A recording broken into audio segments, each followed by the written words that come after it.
മണങ്ങളോട് ഇഷ്ടം കൊണ്ടാണ് ഇതിലേക്ക് ആദ്യം വരുന്നത്. ഓരോ ആൾക്കാരെ കയ്യിൽ ഞാൻ ഇങ്ങനെ തേച്ച് കൊടുക്കുന്നത്. അന്ന് എൻ്റെ പ്രായം 19 വയസ്സാണ്. അന്ന് എന്നെ കളിയാക്കിയത്. ഇന്ന് എന്നെ കാണുമ്പോൾ ചിലപ്പോൾ എണീച്ചിട്ട് ദൈവം നമുക്ക് സാധനം.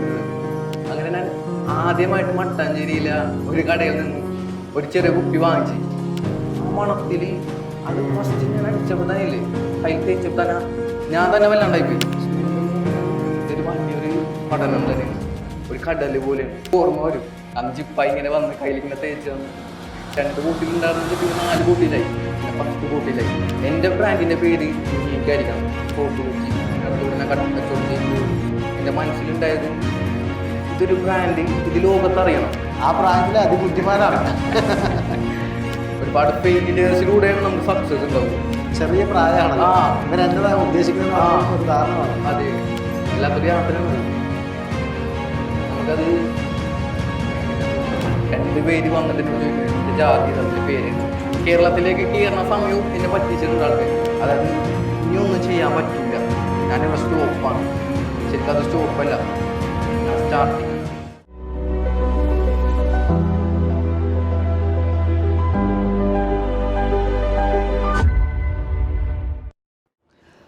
നമസ്കാരം, രംഗു കെ ഹരിദാസ്. സ്പാർക്കിൻ്റെ സ്പാർക്കുള്ള പുതിയൊരു എപ്പിസോഡിലേക്ക് ഏവർക്കും സ്വാഗതം. ഇന്ന് നമ്മൾ കേൾക്കാൻ പോകുന്നത് വളരെ രസമുള്ളൊരു കഥയാണ്. ഗന്ധങ്ങളെ പ്രണയിച്ച ഒരു വ്യക്തി സ്വന്തമായി ഒരു പെർഫ്യൂം ബ്രാൻഡ് ഉണ്ടാക്കിയ കഥ. അദ്ദേഹം ആദ്യമായി ജീവിതത്തിൽ കേട്ട ഗന്ധം ഫോർട്ട് കൊച്ചിയിൽ നിന്ന് കേൾക്കുന്ന മീനുകളുടെ ഗന്ധമാണ്. മനുഷ്യനും മീനുമൊക്കെയായിട്ട് ഇടകലർന്ന് ജീവിച്ച അദ്ദേഹം ഒരുപാട് ഗന്ധങ്ങൾ തേടി അലയുകയും ഒടുവിൽ സ്വന്തമായി ഒരു ബ്രാൻഡ് ഉണ്ടാക്കുകയും ചെയ്ത വളരെ രസകരമായ എന്നാൽ നൊമ്പരപ്പെടുത്തുന്ന വിജയത്തിലേക്ക് പോകുന്ന ഏതൊരു വ്യക്തിക്കും മാതൃകയാക്കാവുന്ന ഒരു കഥ. ആ കഥ ഇന്നിവിടെ അദ്ദേഹം പറയുകയാണ്. അദ്ദേഹത്തെ നമുക്ക് സ്വാഗതം ചെയ്യാം സ്പാർക്കിൻ്റെ വേദിയിലേക്ക്. ഷിഫാസ്, സ്പാർക്കിൻ്റെ വേദിയിലേക്ക് ഹാർദവമായ സ്വാഗതം. താങ്ക്സ്. ഷിഫാസിൻ്റെ നാട് ഫോർട്ട് കൊച്ചിയാണെന്ന് പറഞ്ഞു. എങ്ങനെയായിരുന്നു ഒരു ജീവിതത്തിൻ്റെ അടിത്തറയൊക്കെ എങ്ങനെയായിരുന്നു? ഫോർട്ട് കൊച്ചിയിൽ എവിടെയായിരുന്നു ജീവിതമൊക്കെ?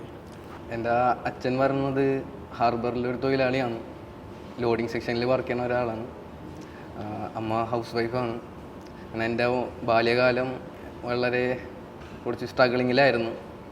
പിന്നീട് ഞാൻ കോളേജ് ലൈഫ് ഉണ്ടായിരുന്നത് കൊച്ചിൻ കോളേജിലാണ്. ഈ ബാല്യകാലം ഭയങ്കര സ്ട്രഗിളിംഗ് ആണെന്ന് പറഞ്ഞു. എന്തായിരുന്നു ഈ ബാല്യത്തിലെ പ്രധാനപ്പെട്ട ഒരു സ്ട്രഗിൾ? എന്തായിരുന്നു പ്രശ്നങ്ങൾ എന്തായിരുന്നു? ബാല്യകാലം അച്ഛൻ്റെ തൊഴിലെന്ന് പറഞ്ഞാൽ വളരെ വലിയൊരു റിട്ടേൺ കിട്ടുന്ന ഒരു വർക്കല്ല. അത്യാവശ്യം ചെറിയൊരു വരുമാനത്തിലാണ് ജീവിച്ചു പോയിരുന്നത്. എന്നാലും കുടുംബം സന്തോഷത്തിലായിരുന്നു. അത്യാവശ്യം പട്ടിണിയും കുറച്ച് സ്ട്രഗിളിങ്ങിലായിരുന്നു കാര്യങ്ങളെല്ലാം. അങ്ങനെ ഇരിക്കുന്ന സമയത്താണ് കോളേജിൽ പഠിക്കാൻ പോയി. കോളേജിൽ പഠിച്ച് 3rd ഇയർ പഠിക്കുന്ന സമയത്താണ് ബിസിനസ്സിൻ്റെ ഒരു ആരംഭം. അത് ഫ്രണ്ട്സിൻ്റെ ഇടയിൽ നിന്നാണ് തുടങ്ങുന്നത്. ആദ്യം മണങ്ങളോടുള്ള ഇഷ്ടം കൊണ്ടാണ് ഇതിലേക്ക് ആദ്യം വരുന്നത്. ഒരു പെർഫ്യൂം ബ്രാൻഡിലേക്ക് ആദ്യം വരുന്നത് മണങ്ങളോടുള്ള ഇഷ്ടം കൊണ്ടാണ്. അതെ അതെ. അപ്പോൾ പഠിക്കാനൊക്കെ അക്കാലത്തേയും എടുക്കണമായിരുന്നോ? അതെ, അത്യാവശ്യം പഠിക്കുമായിരുന്നു.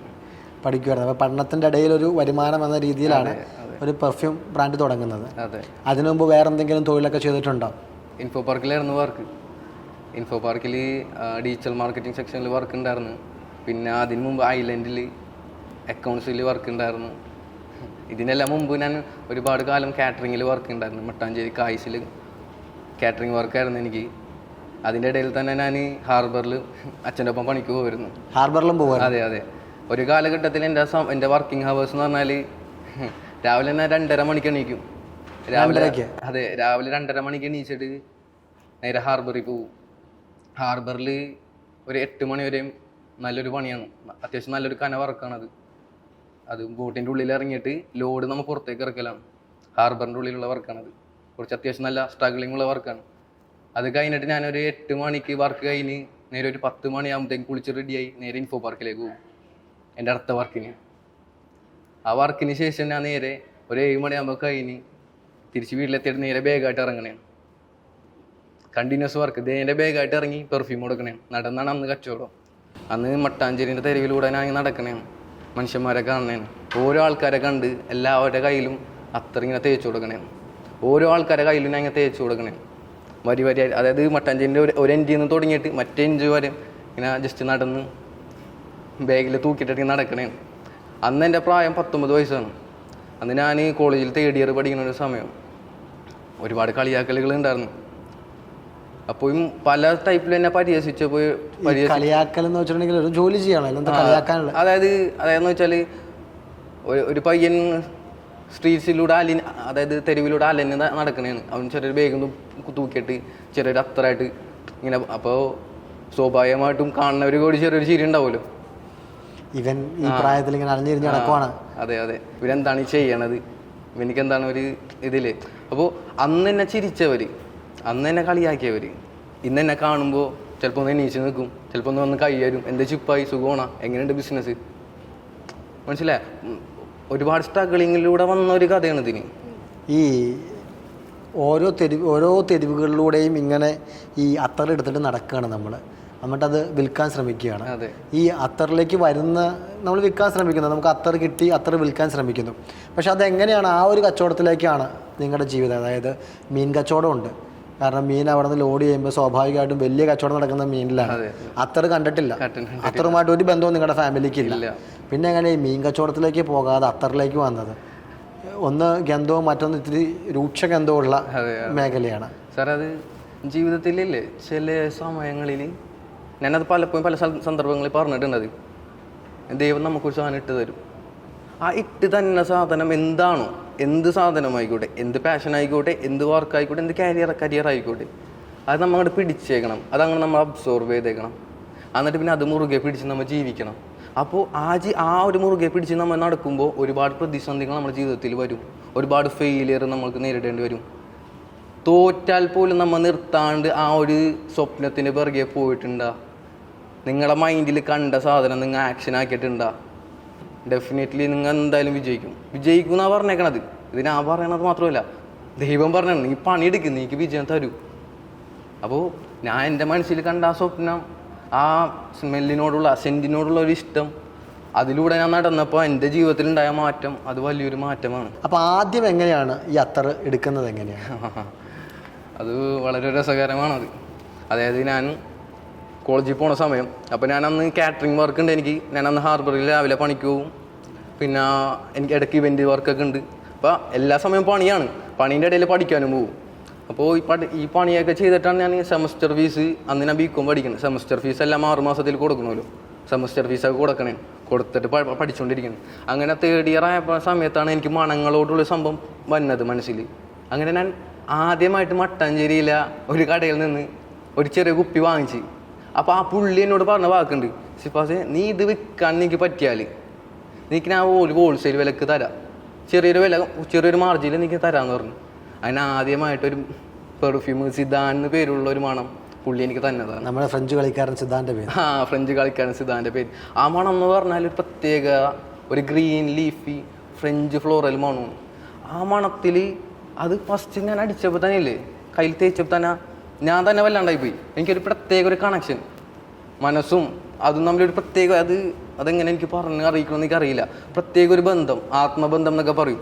അതിന് ആ മണത്തിൽ ഞാൻ ഇഷ്ടപ്പെടുന്നതാണ്. അതിന് ആ ഒരു കുപ്പിയായിട്ട് ഞാൻ നടക്കണം. ആദ്യം നടപ്പ് ഒരാൾക്ക് കൊടുത്ത് അത് വിറ്റ് ആ പൈസ ആയിട്ട് നേരെ വീണ്ടും കടയിൽ പോയി. അല്ല, ആദ്യത്തെ അപ്പോൾ എത്ര രൂപയ്ക്ക് അത് മേടിച്ചത്? അതൊരു 70 റുപ്പീസിനാണ് വാങ്ങണത്. എത്ര രൂപയ്ക്ക് വിറ്റു? അതിന് ഞാൻ ഒരു 130 രൂപയ്ക്ക് ഞാൻ വിറ്റ്. ഞാനത് 60 രൂപ ലാഭം ഉണ്ടായി. അതെ ആദ്യത്തെ കച്ചവടത്തിൽ 60 രൂപ ലാഭം. എന്നിട്ട് അങ്ങനെയാണ് ആദ്യത്തെ തുടക്കം. അതിൽ നിന്നിട്ട് ഞാൻ 1 എന്നുള്ളത് 2 ആക്കണേണ്. സിദാൻ തന്നെ, സിദാനും വേറൊരു മണം, ചാൾ സിറ്റി എന്നുള്ളൊരു മണമാണ്. അത് കുറച്ചും കൂടി ഫ്രഞ്ച് പൗഡറിയാണ്. അത് നല്ലൊരു വെറൈറ്റി രസമാണ്. അത് ഫ്രഞ്ച് മണത്തിൽ തന്നെ കുറച്ചും കൂടി കാരമല്, ഐസ്ക്രീം ഫ്ലോറയിലൊക്കെ ഐസ്ക്രീമിൻ്റെ ഒരു സ്മെല്ലൊക്കെ കയറിയ ഒരു ഫ്രഞ്ച് മണമാണത്. അപ്പോൾ രണ്ടാമത് എടുത്തപ്പോൾ വേറെ ചാൾ സിറ്റി എന്ന് പറഞ്ഞൊരു മണത്തിലേക്കാണ് പിന്നെ പോയത്. അങ്ങനെ ഞാൻ ആ 2 എണ്ണം വേറെ നമ്മുടെ റോട്ടിൽ കൂടെ നടന്നിട്ട് 2 പേർക്ക് കാണിച്ചു കൊടുത്ത്. അങ്ങനെ ഞാൻ തുടങ്ങണത്. രണ്ട് ബോട്ടിലായിട്ട് ഇങ്ങനെ, ആദ്യം ഒരു ബോട്ടിൽ, പിന്നെ 2 ബോട്ടിലായി. ആ 2 ബോട്ടിൽ നിന്ന് ഞാൻ പിന്നെ പോണത് 5 ബോട്ടിൽ, 5 മണങ്ങൾ. അതായത് 3 ഫ്രഞ്ച് മണവും 2 അറബിക്ക് മണവും. മനസ്സിലായ? അങ്ങനെ മണങ്ങൾ പലതാക്കിനെ. അങ്ങനെ നമ്മളപ്പോ വിൽക്കുന്ന ഒരേ ഒരു രീതി എല്ലാ ആൾക്കാരെയും അത്ര ഇങ്ങനെ ഇവിടെ കാണിക്കുന്നു. വിൽക്കുന്നു. തേക്കുമ്പോ തന്നെ ആ മണത്തിനെ കുറിച്ച് പറഞ്ഞു കൊടുക്കണേ. ഇത് ഇന്ന മാതിരി മണമാണ്, ഇത് ഇന്ന ഫ്രഞ്ച് മണമാണ്, ഇതിന്റെ നോട്ട്സ് പറഞ്ഞത് സാൻഡലാണ്, ഊത് വുഡാണ്, മസ്കാണ്, ഇതൊക്കെ പറഞ്ഞു കൊടുക്കണേ. അതൊക്കെ പഠിച്ചു നമ്മൾ. അതൊക്കെ ഞാൻ പഠിക്കണേണ്. മണത്തിനോടുള്ള ആയത്തിലുള്ള ഒരു നോളജ് അതിനെ പഠിച്ചുകൊണ്ടേ ഇരിക്കണേ. വേറൊരു കാര്യം എന്ന് വെച്ചാലേ ഈ സ്മെല്ല് എന്ന് പറഞ്ഞാൽ ഇതൊരു വലിയൊരു പഠനം തന്നെയാണ്, ഒരു കടൽ പോലെയാണ്. എനിക്കിന്ന് പെർഫ്യൂം ഉണ്ടാക്കാൻ അറിയാം, പക്ഷെ ഞാനിന്നും കടലിൻ്റെ തീരത്താണ്, കടലിലേക്ക് ഇറങ്ങാൻ പറ്റിയിട്ടില്ല. അത്രമാത്രം വലുതാണ് ഈ പെർഫ്യൂം എന്ന് പറഞ്ഞാൽ. ലോകത്ത് നമ്മൾ എന്തെടുത്താലും മണമാണ്, ഏതൊരു വസ്തുവിനൊരു മണം ഉണ്ടാവും. അപ്പോൾ മണം എന്നുള്ള സാധനം പഠിച്ചാൽ തീരില്ലാത്തൊരു. അപ്പോൾ നമ്മൾ അറിയാവുന്ന രീതിയിൽ പഠിച്ചിട്ട് ഇങ്ങനെ വിൽക്കുകയാണ്. അതെ അതെ. ആൾക്കാർ സ്വീകരിച്ചോ? അതെ, ആദ്യം ചെന്നപ്പോൾ തന്നെ ഞാൻ ഫസ്റ്റായിട്ടാണല്ലോ ചെല്ലണത്. ഷിഫാസെ അത്ര കച്ചവടം തുടങ്ങിയ അങ്ങനെ ചോദിച്ചത്. അപ്പോൾ ഞാൻ പറഞ്ഞത് തുടങ്ങി, എനിക്ക് ഇതിനോടൊരു ഇഷ്ടമുണ്ട്, അങ്ങനെ തുടങ്ങണേന്ന്. അങ്ങനെ ജനങ്ങൾക്ക് ഇത് കാണിക്കണേ. ജനങ്ങളെന്നാ കൊച്ചിയിലൊരു ജനങ്ങളുടെ പ്രത്യേകത, അവർ എന്നെ രണ്ട് കൈ കാണിച്ച് സ്വീകരിച്ചവരെന്നാ. അവരെന്നാ അതായത് ഇങ്ങനെ അകറ്റി നിർത്തിയൊന്നുമില്ല. അതായത് അന്നപ്പം തന്നെ അവൻ തുടങ്ങിയിട്ടുണ്ട്, അവനൊന്ന് സപ്പോർട്ട് ചെയ്യാം, ഒരെണ്ണം മേടിച്ചേക്കാം. ഒരു കൂട്ടത്തിൽ ഞാൻ എല്ലാ ദിവസവും രാത്രി ഒരു 7 മണിയാകുമ്പോൾ ഇറങ്ങും. ഒരു 10-10 വരെ എൻ്റെ പണിയുണ്ട്. ഞാൻ ചെറിയൊരു ബാഗൊക്കെ തൂക്കിയിട്ട് അന്നും രാവിലെ നമ്മൾ എടുക്കാൻ പോകണം, പാർക്കിൽ പോകണം. അതെ അതെ. അത് കഴിഞ്ഞ് പഠിക്കാൻ പഠിക്കാൻ പോണ സമയത്താണിത്. അത് കഴിഞ്ഞിട്ടാണ് പിന്നെ ഇൻഫോ പാർക്കിൽ വർക്ക് ചെയ്യുന്നത്. കോളേജിൽ ഞാൻ കോളേജിൻ്റെ ക്ലാസ് ഒരു 3.5 മണിക്കൂർ ക്ലാസ് കഴിഞ്ഞാൽ ഒരു 5 മണിയാകുമ്പോൾ വീട്ടിലെത്തും. പിന്നെ പെർഫ്യൂമൊക്കെ സെറ്റ് ചെയ്ത് ഒരു 7 മണിക്ക് ഞാൻ വേഗം തൂക്കി ഇറങ്ങും. എന്നിട്ട് കൊച്ചിൻ്റെ പല ഗ്യാങ്ങൾ, ഓരോ ഗ്യാങ് ഉണ്ടാവും കൊച്ചിയിൽ, ഓരോ സ്ഥലത്ത് ഇങ്ങനെ ഒരു ഗ്യാങ് ഇരിക്കുന്നുണ്ടാവും. അപ്പോൾ എല്ലാ ഗ്യാങ്ങിലേക്ക് ഞാൻ ഒരു അതിഥിനെ പോലെ പെട്ടെന്ന് ഞാൻ കയറും, എല്ലാവരുടെ കയ്യിൽ ഇങ്ങനെ തേച്ച് കൊടുക്കും. എന്നിട്ട് അവരോട് ഞാൻ ഈ പെർഫ്യൂമിനെ കുറിച്ച് പറഞ്ഞു കൊടുക്കും. ഇപ്പം ഞാനിത് പറയുമ്പോൾ ഇതിപ്പോൾ അവർ കേൾക്കുമ്പോൾ അവരുടെ മനസ്സിൽ ഓർമ്മ വരും, അന്ന് ചിപ്പായി ഇങ്ങനെ വന്ന് കയ്യിലിങ്ങനെ തേച്ച് തന്ന്. അങ്ങനെ ഓരോ ഗ്യാങ്ങിനെ ഞാൻ ചെന്ന് കണ്ട് അതിൽ ഞാൻ ഒരു കുറച്ച് കസ്റ്റമേഴ്സിനാക്കി വെക്കും, റെഗുലർ കസ്റ്റമേഴ്സിനാക്കി വെക്കും. അതായത് രണ്ട് ബോട്ടിലുണ്ടായിരുന്നത് പിന്നെ 4 ബോട്ടിലായി, പിന്നെ 10 ബോട്ടിലായി. 10 ബോട്ടിലിൽ ഒരു പാക്കറ്റാക്കി. ആ പാക്കറ്റായിട്ടാണ് ഞാൻ ചെല്ലണം. ആ പാക്കറ്റിൽ നിന്നാണ് എടുത്ത് കാണിച്ചു കൊടുക്കുന്നത്. എന്നാ ഇന്ന മോണോ അങ്ങനെ ആ ഒരു ലൈഫ് അങ്ങനെ പോയി.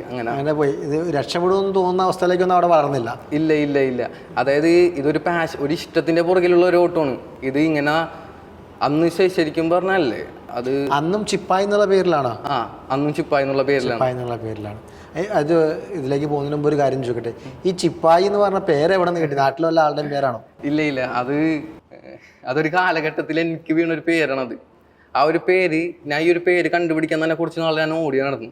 കാരണം ഒരു ബ്രാൻഡിന് ഒരു പേരിടണം, എൻ്റെ ഒരു ബ്രാൻഡിന് ഒരു പേരിടണം. പക്ഷെ എങ്ങനത്തെ പേരിടണമെന്ന് എനിക്കറിയില്ല.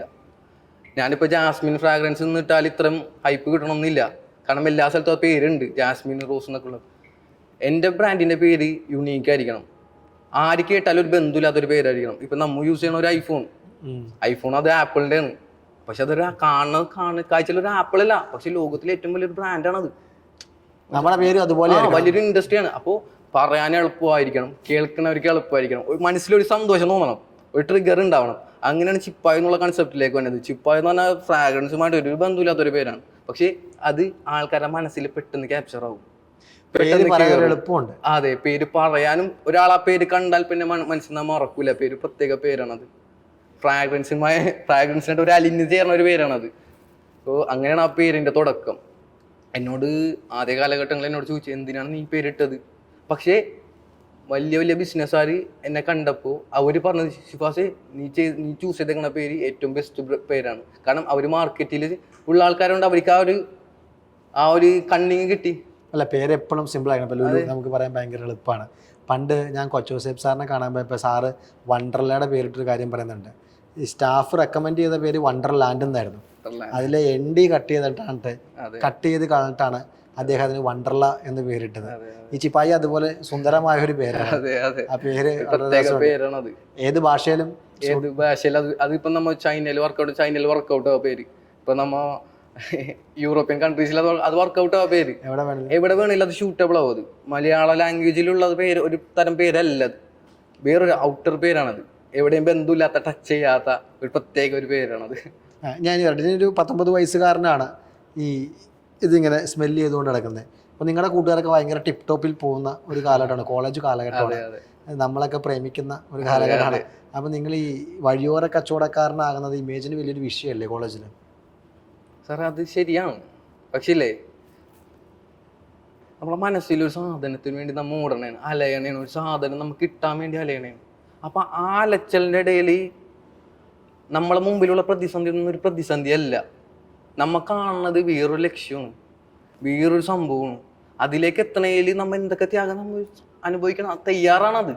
ത്യാഗം ഉണ്ടായിരുന്ന സമയത്ത് ആരെങ്കിലും കളിയാക്കിയോ? കളിയാക്കലുകൾ അത് വേറൊരു കാര്യം, അത് മൈൻഡ് ചെയ്യണില്ലല്ലോ. ആദ്യ കാലഘട്ടങ്ങളിൽ ചെറിയ രീതിയിലൊക്കെ കളിയാക്കലുകൾ ഉണ്ടായി, പക്ഷേ അതിനെക്കാട്ടി ഉപരി സപ്പോർട്ടായിരുന്നു എനിക്ക്. സപ്പോർട്ടായിരുന്നു. കാരണം ആ ഒരു ടൈമിൽ നമ്മൾ അത് ചെയ്തല്ലോ, ചെയ്യാൻ കാണിച്ചൊരു മനസ്സുണ്ടല്ലോ, അപ്പൊ അതിന് നമുക്കൊരു നല്ലൊരു സപ്പോർട്ട് എനിക്ക് എൻ്റെ നാട്ടിൽ നിന്ന് തന്നെ ഉണ്ടായിരുന്നു. അപ്പൊ നമ്മൾ അതിനെയൊക്കെ അതിജീവിച്ച് മുന്നോട്ട് പോയി. അതിനുശേഷം ഇതിന്റെ ഒരു അടുത്ത പടി എന്താ ചെയ്യുന്നത്? വഴിയോര കച്ചവടത്തിൽ നിന്ന് എന്ത് ചെയ്തു അടുത്തൊരു പടി? ഞാൻ കൊച്ചിയുടെ പല ഭാഗങ്ങളിലായിട്ട് ചെറിയ ചെറിയ കൗണ്ടറുകൾ ഇട്ട്. ഞാനൊരു കട ഇട്ടില്ല ആദ്യം. ഞാനൊരു കട ഇട്ടിരുന്നെങ്കിൽ ഞാൻ കടയിൽ ഒതുങ്ങിപ്പോയേനെ. ഞാനൊരു എനിക്ക് പണ്ട് മട്ടാഞ്ചേരി ബസാറിലൂടെ ഞാൻ കച്ചവടം ചെയ്യുമ്പോൾ, അല്ലെങ്കിൽ ഫോർട്ട് കൊച്ചി ബീച്ചിനടുത്തൂടെ ഞാൻ കച്ചവടം ചെയ്യുമ്പോഴും എൻ്റെ മനസ്സിലുണ്ടായത് ഇതൊരു ബ്രാൻഡ്, ഇത് ലോകത്തറിയണം, ലോകം അറിയപ്പെടണം ഈ ബ്രാൻഡിനെ. ഈ ഒരു എൻ്റെ പെർഫ്യൂം നാളെ ലോകം, അതായത് കൊച്ചിയും കടന്ന് പോകണം, കൊച്ചിയും കടന്ന് പോകണം.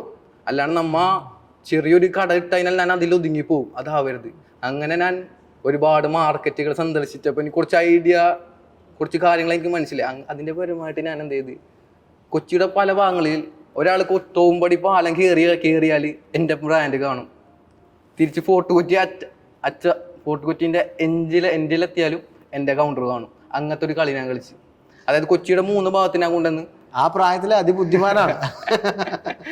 കൊച്ചിയുടെ 3 ഭാഗത്ത് ഞാൻ എന്ത് ചെയ്ത് ചെറിയ കൗണ്ടറുകളാക്കി ചിപ്പായി എന്നുള്ള പേര് ഞാൻ പ്രൊജക്റ്റ് ചെയ്യിപ്പിച്ച്. അതായത് കൊച്ചിയിലൂടെ ഒരാൾ പാസ് ചെയ്താൽ അവിടെയും കാണും, ഈ എൻ്റെലും കാണും. അങ്ങനെ ആ ഒരു പേര് പോപ്പുലാരിറ്റി നേടാൻ തുടങ്ങി. കൊച്ചിയുടെ മനസ്സിൽ അതൊരു ഫിഗറായി മാറി, ചിപ്പായി ഒരു പേരായി. മണം എന്നുള്ള ആരെങ്കിലും മനസ്സിൽ വരുമ്പോൾ ആദ്യം അവർ മനസ്സിലേക്ക്, എന്നോട് പലവരും പറഞ്ഞിട്ടുണ്ടത്, ഞാൻ ഇപ്പൊ പെർഫ്യൂം ആലോചിക്കുമ്പോൾ ഫസ്റ്റ് ചിപ്പായിന്റെ പേരാണ് ആലോചിക്കുന്നത്. അങ്ങനത്തെ ഒരു രീതിയിലേക്ക് അതിൻ്റെ ഇത് വന്നു. കാരണം ഞാൻ ഒരുപാട് മണങ്ങൾ വിൽക്കാറില്ല. ഞാൻ കൂടി വന്നാൽ ഒരു 10 മണം, ആ 10 മണവും അടിപൊളി മണമായിരിക്കും. വിൽക്കണ 10ഉം നല്ലൊരു മണമായിരിക്കും. അല്ലാണ്ട് ഒരുപാട് കളക്ഷൻ എനിക്കില്ല. വിൽക്കണത് എന്താണോ ഉള്ളത് നല്ല മണങ്ങളായിരിക്കും. നല്ല ഫ്രഞ്ച് വെറൈറ്റി ആയിരിക്കും, അല്ലെങ്കിൽ സ്പാനിഷ് കളക്ഷൻ ആയിരിക്കും, അല്ലെങ്കിൽ ഇംഗ്ലീഷ് വെറൈറ്റി ആയിരിക്കും, അല്ലെങ്കിൽ അറബിക് ഊത് കളക്ഷൻ ആയിരിക്കും. അങ്ങനെ കച്ചവടം ചെയ്യാൻ പഠിച്ചു. അതെ, കച്ചവടത്തിന്റെ ടാറ്റിക്സ്. അങ്ങനെ രണ്ടിടത്തായിട്ട് ആൾക്കാർ ചിപ്പായനെ കാണാൻ തുടങ്ങി. അതെ. പക്ഷെ അപ്പോഴും നിങ്ങൾ നിൽക്കുന്നത് ഫോർട്ട് കൊച്ചി എന്ന് പറയുന്ന ഒരു ചെറിയ മേഖലയിലാണ്. അവിടെ നിന്ന് എങ്ങനെ പുറത്തോട്ട് കടന്നു? അവിടെ നിന്ന് ഞാൻ നമ്മുടെ തോമ്പടി പാലുണ്ടല്ലോ, അത് വല്ലാത്തൊരു പാലമാണ് അത്. അപ്പൊ ആ പാലം കടന്നിട്ട് നമ്മ പോകണേ, പുറത്തോട്ട് സഞ്ചരിക്കണേ. നമ്മ അത്ര നാൾ നമ്മ വിചാരിക്കണത് കൊച്ചിയാണ് ഒരു വലിയൊരു സംഭവം നമ്മ വിചാരിക്കണേ. കൊച്ചിൻ്റെ പുറത്തേക്ക് പോകണേ. കൊച്ചിൻ്റെ പുറത്തേക്ക് പോകുമ്പോഴാണ് നമ്മ അറിയണത് കൊച്ചിനെങ്ങാട്ടി വലിയൊരു സാധനം എറണാകുളത്ത് ഉണ്ടെന്ന്. തോപ്പുംപടി പാലം കടന്നു. എറണാകുളത്ത് ഉണ്ടെന്ന് മനസ്സിലാവണേ. ആദ്യ കാലഘട്ടങ്ങളിൽ ഞാൻ വിചാരിച്ചത് മട്ടാഞ്ചേരി ഫ്രാഗ്രൻസ് ആണ് ഏറ്റവും നല്ല ഇതിന്റെ കേന്ദ്രങ്ങളിൽ നിന്ന്. നമ്മുടെ അറിവിൽ മട്ടാഞ്ചേരിയേ ഉള്ളൂ. അതെ, നമ്മുടെ അറിവിൽ അതേ ഉള്ളൂ. അതിനുശേഷം ഞാൻ ഇത് അന്വേഷിച്ചിട്ട് ഞാൻ ഒരു പോക്ക് പോയി. വലിയൊരു യാത്ര ഞാൻ നടത്തണേ. ആ യാത്രക്ക് ഒരുപാട് പ്രത്യേകതകളുണ്ട്. അതായത് ആരെയും ഞെട്ടിക്കണ ഒരു യാത്രയായി പോയത്. കാരണം ആർക്കും വിശ്വസിക്കാൻ പറ്റില്ല അത്. അവനൊരു മണം അന്വേഷിച്ചിട്ട് പല രാജ്യങ്ങൾ, പല സ്ഥലങ്ങൾ, പല സ്റ്റേറ്റ്സുകൾ കവർ ചെയ്യണതാണ്. വീട്ടിൽ നിന്നൊക്കെ സമ്മതിച്ചു ഇതിന് പുറകെ പോകാൻ? സമ്മതിച്ചില്ല. ആദ്യം പെട്ടെന്ന് ഒരു സുപ്രഭാതത്തിൽ പോയിട്ട് പോരാൻ വന്നാൽ, അതായത് പോണത് വലിയൊരു സ്ഥലത്താണ്, ആദ്യം ഞാൻ പറഞ്ഞില്ല ഇന്ന സ്ഥലത്താണ് പോകണമെന്നൊന്നും ഞാൻ പറഞ്ഞില്ല. പെട്ടെന്നൊരു ദിവസം ഞാൻ അങ്ങോട്ട് പോകണേ. തോപ്പുംപടി പാലം കടന്ന് പോവാണ് ആദ്യമായിട്ടല്ല, ഈ ബിസിനസ്സിന് വേണ്ടി ഞാൻ പോകണേണ്. ഇത് മാർക്കറ്റൊക്കെ ഒന്ന് മനസ്സിലാക്കാൻ വേണ്ടി ഞാൻ ആദ്യമായിട്ട് പുറത്തേക്ക് പോകണേണ്. നേരെ പോയത് മലപ്പുറം, കോഴിക്കോട്, കാലിക്കറ്റ്. ആദ്യം കൊച്ചി മാർക്കറ്റിൽ പോയി. ആദ്യം എറണാകുളം മാർക്കറ്റിൽ പോയി. അപ്പോഴാണ് മനസ്സിലാവണത് ഇതല്ല മാർക്കറ്റ്, ഇതിന്റെ വലുത് വേറൊരു സംഭവം ഉണ്ട്. അപ്പൊ അതന്വേഷിച്ച് പോകണേ. അതെവിടെയായിരുന്നു? അത് കാലിക്കറ്റ് ആയിരുന്നു. കാലിക്കറ്റ് വലിയൊരു ഹോൾസെയിൽ സംഭവങ്ങളൊക്കെ ആയിരുന്നു. അവിടെ ചെന്ന് കുറച്ച് കഴിഞ്ഞപ്പോഴാണ് ഇതുമല്ലാന്ന് മനസ്സിലാവണത്. ഇതിന്റെ സോഴ്സ് എവിടെയെന്ന് എനിക്ക് മനസ്സിലാക്കണം. കാരണം ഒരു പെർഫ്യൂം എന്ന് പറഞ്ഞാൽ പെർഫ്യൂമായിട്ട് വരണത് അതിന്റെ ഓയിൽസ്, അതിന്റെ കമ്പോണൻസ്, ബോട്ടിൽസ്, ഇതൊക്കെ അതിന്റെ ഭാഗമാണ്. ഇതെല്ലാം കൂടി ഒരുമിച്ചാലും ഒരു പെർഫ്യൂം ആവുള്ളൂ. അപ്പൊ ഇതിന്റെയൊക്കെ സോഴ്സസ് എവിടെയെന്ന് എനിക്ക് അറിയണം. കാരണം ബൾക്ക് എസ്റ്റേറ്റ് ഇത് എവിടെ നിന്നാണ് ഇത് പർച്ചേസ് ചെയ്യണമെന്ന് എനിക്ക് അറിയണമല്ലോ. എന്നാലാണല്ലോ എനിക്ക് അത്ര റേറ്റ് കുറച്ചിട്ട് എനിക്ക് ചെയ്യാൻ പറ്റുള്ളൂ. എനിക്കൊരു നല്ലൊരു മാർജിനിലേക്ക് എത്താൻ പറ്റുള്ളൂ. അങ്ങനെയാണ് പെർഫ്യൂം അന്വേഷിച്ച ഒരു യാത്ര നോക്കണേ. വലിയൊരു യാത്ര എങ്ങോട്ട് പോയി? ആദ്യം പോയത് ഈ യാത്ര ഇതിന്റെ ഭാഗമാണ്. അന്ന് ചോദിക്കട്ടെ, യാത്ര ചെയ്യാൻ കയ്യിൽ കാശൊക്കെ ഉണ്ടായിരുന്ന? കാശ് കുറവായിരുന്നു. വളരെ കുറവാണ്. തുച്ഛമായൊരു പൈസക്കാണ് ഞാൻ പോകുന്നത്. കാരണം നമുക്ക് പ്രതിസന്ധികൾ ഒരു ബാധകമല്ല എനിക്കന്ന്. എന്ത് പ്രതിസന്ധി ഞാൻ അന്ന് എടുക്കാൻ തയ്യാറാണ്. കാരണം എൻ്റെ ലക്ഷ്യം വേറെയാണ്. എൻ്റെ ലക്ഷ്യം, എൻ്റെ സ്വപ്നം അതിലേക്ക് വേണ്ടിയാണ്. അപ്പം നമ്മൾ എന്ത് ത്യാഗം നമ്മൾ അതിനുവേണ്ടി അനുഭവിക്കും. കാരണം അതിലാണ് ജീവിതം. അത് നേടിയെടുക്കണം. സാറേ നമ്മ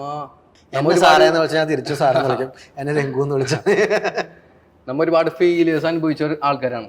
ഒരുപാട് ഫെയിലിയേഴ്സിലൂടെയാണ് നമുക്ക് സക്സസ് ഉണ്ടാവുള്ളൂ. ഒരുപാട് തോറ്റവൻക്കേ വിജയിക്കാൻ പറ്റുള്ളൂ. അതിന് എക്സാമ്പിൾ ഞാനൊരു 100 തവണ 199 തവണ ഞാൻ തോറ്റൊരു മനുഷ്യനാണ്. ഞാൻ തോൽവിയിൽ നിന്നാണ് ജയിച്ച് വന്നത്, വിജയത്തിലേക്ക് വന്നത്. അതായത് ഇവിടുന്ന് ഒരു യാത്ര പോയി നേരെ എത്തണത് ഇതിന്റെ സോഴ്സ് അന്വേഷിച്ച് ചെല്ലണം തന്നെ മുംബൈയിലാണ്. അങ്ങനെ മുംബൈയിൽ കുറച്ച് നാൾ നടക്കണേ. കോഴിക്കോട് മുംബൈക്ക് വണ്ടി കയറി. അതെ, കോഴിക്കോട് ബോംബെയിലേക്ക് വണ്ടി കയറി. അങ്ങനെ ഫസ്റ്റ് ബോംബെയിലേക്ക് ചെല്ലണേ. ബോംബെയിൽ ചെല്ലുമ്പോൾ ഒന്നും അറിയില്ല, എങ്ങനെ അന്വേഷിക്കണം അറിയില്ല. അങ്ങനെ അവിടെ നിന്ന് അല്ലെന്നെ തിരിഞ്ഞ് പല പെർഫ്യൂമേഴ്സിനെ കാണണേണ്, പല പല ബിസിനസ്സുകാരെ കാണണേന്. അപ്പൊ ഞാൻ ഒറ്റക്കാണല്ലോ വന്നേക്കണത്. ഇവനെന്തിനാ ഒറ്റക്ക് കേരളത്തിൽ നിന്ന് ഇവിടെ വരെ വന്നേക്കണം? ഏത് പ്രായത്തിലായി പോകുന്നത്? എന്റെ അതൊരു 20ാമത്തെ വയസ്സ് 21ാമത്തെ വയസ്സിലേക്ക്. മുന്നൊരുക്കങ്ങളൊന്നും ഇല്ലാണ്ട് ചുമ്മാ പോവാ. ഒരു ബാഗിൽ ഞാൻ അന്നെടുത്തത് 2 ഷർട്ടും 1 ജീൻസുമാണ്. 2 ഷർട്ടും 1 ജീൻസും ഒരു ബാഗ് ഇട്ടിട്ടാണ് ഞാൻ പോണത്. നമ്മുടെ സ്വപ്നം അത്ര വലുതായിരുന്നു. അതെ അതെ. പിന്നെ പോക്കറ്റിൽ 2 അത്തറും. ഈ മണം അന്വേഷിച്ചാണ് പോണത്. ഇങ്ങനത്തെ മണങ്ങൾ എവിടെ കിട്ടുമെന്ന് അന്വേഷിച്ചിട്ടാണ് ഈ പോകണം. ആ പോയി എത്തണത് നല്ല ആൾക്കാരുടെ അടുത്താണ്. കുറച്ച് നല്ല ആൾക്കാർ. അവരെനിക്ക് കുറച്ച് ബിസിനസ് കാര്യങ്ങൾ എനിക്ക് പറഞ്ഞു തന്നു. ഇതിൻ്റെ മിക്സിങ് കാര്യങ്ങൾ എനിക്ക് മനസ്സിലാക്കി തന്നു. ഇത് എവിടെ നിന്ന് സോഴ്സ് ചെയ്യാൻ പറ്റുമെന്ന് എനിക്ക് പഠിപ്പിച്ചു തന്നു. അങ്ങനെ ഒരുപാട് പേര് അവർക്ക് എന്നോട് പറഞ്ഞു തരേണ്ട ഒരു കാര്യമില്ല. ഇതിപ്പോൾ ഞാൻ ഒറ്റയ്ക്ക് വന്ന്, കാരണം ഒന്നുമില്ലാത്തൊരുത്തരും വന്നിട്ട് ഈ വൾക്ക് സ്റ്റേറ്റിൽ അല്ലെങ്കിൽ വലിയ വൾക്ക് വോൾസ്റ്റേറ്റിൽ വന്ന് അന്വേഷിക്കുന്ന കാര്യമില്ല. അപ്പോൾ ഞാൻ വന്നതിൻ്റെ ആ ഒരു ഇഷ്ടം അവർക്ക് മനസ്സിലായത് കൊണ്ടായിരിക്കാം. ചെറിയ പ്രായമാണല്ലോ, ഇവൻ എന്നതാ ഉദ്ദേശിക്കുന്ന ഒരു ധാരണയാണല്ലോ. അതെ, ഞാൻ അങ്ങനെ വന്നത് കൊണ്ടായിരിക്കാം അവർക്ക് എന്നോട് ഒരു ഇഷ്ടം തോന്നി. അപ്പൊ അങ്ങനെ അവരെനിക്ക് ഓരോ കാര്യങ്ങൾ പറഞ്ഞാണ്. ഈ ബിസിനസിന്റെ, ഈ മാർക്കറ്റിന്റെ, ഇതിനെങ്ങനെ ടേൺ ചെയ്യിപ്പിക്കാം, ഇതെങ്ങനെ ബിൽഡ് ചെയ്യിക്കാം, ഇതിന്റെ ബിസിനസ് എങ്ങനെയാണ്, ഇതിന്റെ സോഴ്സ് എങ്ങനെയാണ്, ഇതിന്റെ റോ മെറ്റീരിയൽസ് എവിടെ നിന്ന് കിട്ടും, ഇതിന്റെ ബോട്ടിൽസ് എവിടെ നിന്ന് കിട്ടും. അങ്ങനെ ഞാൻ അവിടെ നിന്ന് അത്യാവശ്യം വേണ്ട കാര്യങ്ങളൊക്കെ പഠിക്കണേ. അത്രയും നാള് ഞാൻ ആ യാത്രയിൽ ഞാൻ കിടന്നിരുന്നത് ബസ് സ്റ്റാൻഡുകളിലാണ്. ബസ് സ്റ്റാൻഡിൽ ചെറുതായിട്ടൊന്ന് കിടന്നുറങ്ങുന്നേ, ചെറുതായിട്ടൊന്ന് മയങ്ങും. അത്യാവശ്യം ഫുള്ളായിട്ട് മയങ്ങാറില്ല. കഴിക്കണത് ചെറിയ വടാപ്പാവും ചെറിയ സംഭൂസയും അതൊക്കെ കഴിച്ചിട്ട് അങ്ങനെ നടക്കണത്. വല്ലാത്തൊരു യാത്രയാണത്. നമുക്കത് എങ്ങനെ അത് മനസ്സിലാക്കാന്ന് വെച്ചാല് വിഷമം തോന്നുന്നൊരു യാത്രയാണ്. നമുക്കതിന് പൈസക്ക് വേണ്ടി മാത്രമുള്ളൊരു യാത്ര അല്ലായിരുന്നത്. അതിനോടുള്ളൊരു ഇഷ്ടം കൊണ്ടുള്ളൊരു യാത്ര, നമ്മുടെ പാഷനോടുള്ളൊരു ഇഷ്ടം, പെർഫ്യൂമിനോടുള്ള ഇഷ്ടം. പട്ടിണിയായിരുന്നു. ഞാൻ പോയി തിരിച്ചു വന്നത് വളരെ വലിയൊരു ശതമാനം വെയിറ്റിന്റെ കുറഞ്ഞിട്ടാണ് ഞാൻ വന്നത്. ഞാൻ വന്ന് നല്ല ക്ഷീണിച്ചിട്ടാണ് തിരിച്ചെത്തിയത്. പക്ഷെ എനിക്ക് ഉറപ്പാണ് ഞാൻ എൻ്റെ തിരിച്ചു വരവ് വലിയൊരു ഗംഭീര വരവായിരിക്കും. അത് ഞാൻ ഉറപ്പിച്ചിട്ടാണ് അവിടെ നിന്ന് തിരിച്ചു വണ്ടി കയറിയത്. തിരിച്ച് കോഴിക്കോടേക്കാണ് വന്നത്? തിരിച്ച് കൊച്ചിയിലേക്കാണ് വന്നത്. ഉമ്മ എന്ത് പറഞ്ഞു? അവർ കണ്ടപ്പോൾ സന്തോഷമായി. കാരണം ഞാൻ എവിടെയെന്ന് അറിയില്ല, കുറച്ച് ദിവസങ്ങളായി പോയിട്ട് എവിടെയെന്ന് അറിയില്ല. ചോദിക്കുമ്പോൾ ഇന്ന സ്ഥലം, ചോദിക്കുമ്പോൾ വേറെ സ്ഥലം, അങ്ങനെയൊക്കെയാണ് പറയണത്. പേടിച്ചുപോയി അവർ, ഒരുപാട് പേടിച്ചുപോയി.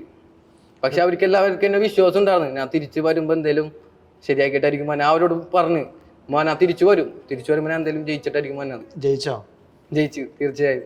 ആ ഒരു യാത്ര എന്നെ ഒരുപാട് മാറ്റി, എന്നെ ഒരുപാട് ചേഞ്ചസ് കൊണ്ടുവന്നു. ഇന്നിപ്പോൾ ഞാൻ ഇങ്ങനെ ഇരിക്കാനും അവർ കാരണം അങ്ങനത്തെ ഒരു യാത്രയായിരുന്നു. പട്ടിണി, എനിക്ക് കുടിക്കാൻ പോലും മര്യാദയ്ക്ക് വെള്ളം ഉണ്ടായിരുന്നില്ല. ഞാൻ പല സ്ഥലങ്ങളിലും അലഞ്ഞ് തിരിഞ്ഞ് നടന്നിട്ടാണ് നല്ല നല്ല ആൾക്കാരുടെ അടുത്ത് എത്തണത്. നമുക്ക് ഒറ്റയടിക്ക് ചെന്ന് കഴിഞ്ഞാൽ ഒരാളൊന്നും പറഞ്ഞു തരൂല. നമ്മ കണ്ടിന്യൂസ്ലി അപ്പൊ തിരിച്ച് വീട്ടിലേക്ക് വന്നപ്പോ ഉമ്മയൊക്കെ ഭയങ്കര സന്തോഷമായിരുന്നു. അതെ, സന്തോഷം. മകൻ വിജയിച്ചാണ് വന്നേക്കണേ. ഒരുപാട് അവൻ പഠിച്ചിട്ടാ വന്നെന്ന് മനസ്സിലായി. സാറേ, ഞാൻ അങ്ങനെ തിരിച്ച് എത്തുന്ന ഒരിക്കലും ഞാൻ പ്രതീക്ഷിച്ചിട്ടില്ല. തിരിച്ച് ഞാൻ ഈ കേരളത്തിന്റെ മണ്ണില കൊച്ചിയിലെ കാല് കുത്തുന്ന എൻ്റെ സ്വപ്നത്തിൽ പോലും ഞാൻ വിചാരിച്ചില്ല. ആ യാത്രേൻ്റെ ഇടയിൽ എനിക്ക് നേരിട്ട് ഒരുപാട് അനുഭവങ്ങളുണ്ട്. കാരണം ഞാൻ ഒറ്റയ്ക്ക് സഞ്ചരിക്കണേണ്. ഇന്ത്യയുടെ പല സിറ്റീസിലൂടെ ഞാൻ സഞ്ചരിക്കണേണ്. ഞാൻ ഒരുപാട് കൊള്ളക്കാരുകൾ, ഒരുപാട് തെഫ്റ്റ്, ഒരുപാട് തീവ്സ്, അവരിൽ നിന്നൊക്കെ എസ്കേപ്പ് ആയിട്ടാണ് നടക്കണത്. പല സന്ദർഭങ്ങളിൽ എന്നെ ഓട്ടിച്ചിട്ടിട്ടുണ്ട്. ഞാൻ ഒറ്റയ്ക്ക് നടക്കണേ ഉള്ളൂ. കാരണം നമ്മൾ കാണുമ്പോൾ തന്നെ മനസ്സിലാവും. ഞങ്ങളിപ്പോൾ അവരുടെ സ്ഥലത്തിലുള്ള ആൾക്കാരല്ല, പുറത്തുനിന്നുള്ളവർ തന്നെയാണ്. അപ്പം നടന്നു പോകുമ്പോൾ അവർക്ക് മനസ്സിലാവുമല്ലോ. രാത്രിയുള്ള സഞ്ചാരങ്ങളൊക്കെ ഒരുപാട് എന്നെ ബുദ്ധിമുട്ടിച്ചിട്ടുണ്ട്. പല പല കൊള്ള സംഘത്തിൽ നിന്ന് ഞാൻ രക്ഷപ്പെട്ടിട്ടുണ്ട്. എന്നെ പല സന്ദർഭങ്ങളിൽ എന്നെ ഒട്ടിച്ചിട്ടിട്ടുണ്ട്. മരുഭൂമിയിൽ കൂടെ ഞാൻ ഒരു ദിവസം സഞ്ചരിക്കണേ, രാത്രി 2:30 മണിക്ക് സമയത്താണ്. അപ്പോൾ സഡൻലി ബസ്സിൽ നിന്ന് എന്നോട് ചോദ്യം, നിന്റെ പേരെന്താണ്, നിന്റെ ജാതി ഏതാണ്? ബസ്സിൽ വെച്ചിട്ട് 2 സൈഡും മരുഭൂമിയാണ്. അന്ന് ഞാൻ ആ ഒരു സ്പോട്ടിലൊക്കെ ഞാൻ കൈവരിച്ചൊരു ധൈര്യമില്ലേ, അത് വല്ലാത്തൊരു സംഭവം തന്നെയാണത്. കാരണം രാത്രി ഞാൻ ജയ്സൽമർ എന്ന് പറഞ്ഞ സ്ഥലത്തേക്ക് പോണേണ്. അന്ന് എനിക്ക് മോതിരത്തിൻ്റെ കച്ചവടമുണ്ട്. അപ്പോൾ മോതിരത്തിൻ്റെ കല്ലുകളൊക്കെ നോക്കാൻ വേണ്ടി ഞാൻ ജയ്സൽമറിലേക്ക് ഒരു യാത്ര നടത്തണേ. അപ്പോൾ രാത്രി ഞാൻ ജോധ്പൂരിൽ നിന്ന് ഒരു ബസ് കയറി ഞാൻ പോയിക്കൊണ്ടിരിക്കുന്ന സന്ദർഭത്തിൽ ഞാൻ വലിയൊരു ഭാഗം കവർ ചെയ്ത് കൂരാകൂരിട്ടാണ്. ആ ബസ്സിൻ്റെ വെട്ടമല്ലാണ്ട് ആ മരുഭൂമിയിൽ വേറൊരു വെട്ടൂല. അങ്ങനത്തെ സന്ദർഭത്തിൽ എന്നോട് 2 പേര് വന്നിട്ട് എന്നോട് ചോദിക്കണേ, നിന്റെ ജാതി ഏതാ, നിന്റെ പേരേതാന്ന്? ജാതി ചോദിക്കുകയാണ് എന്നോട്. ജാതി ചോദിക്കണേ, നിന്റെ പേരെന്താന്ന് ചോദിക്കണേ. ഒന്ന് ആലോചിച്ച് നോക്കി, 2:30 മണി സമയം, ചുറ്റുമൊന്നും വെട്ടമില്ല, ഒരു മരുഭൂമിയിൽ നടക്കൂടെ പോണേ. എന്നെ അവിടെ ഇറക്കി വിട്ടാൽ ഞാൻ അവിടെ പഠിച്ചേനെ. ആ ഒരു സന്ദർഭത്തിൽ എനിക്ക് വന്നൊരു ധൈര്യമുണ്ട്. ഞാൻ അവരോട് പറഞ്ഞു, ഞാൻ കേരളത്തിൽ നിന്നാണ് വന്നേക്കണം, ഞാൻ ഇവിടെ ഒന്ന് സഞ്ചരിക്കാൻ വന്ന ഒരു യാത്രികനാന്ന് പറഞ്ഞിട്ട് ഞാൻ അവിടെ ഇരിക്കണേന്ന്. പിന്നെ എന്താണെന്നറിയില്ല, ഞാൻ അങ്ങനെ പറഞ്ഞുകൊണ്ടാണെന്നറിയില്ല, അവരങ്ങോട്ട് പോയി. എന്നോട് ജാതി ചോദിച്ച്, പേര് ചോദിച്ച്. തല്ലാനായിരിക്കാം അല്ലേ? തിരിച്ച് നമ്മൾ ഫോർട്ട് കൊച്ചിയിലേക്ക് എത്തി, പട്ടിണി കിടന്നു.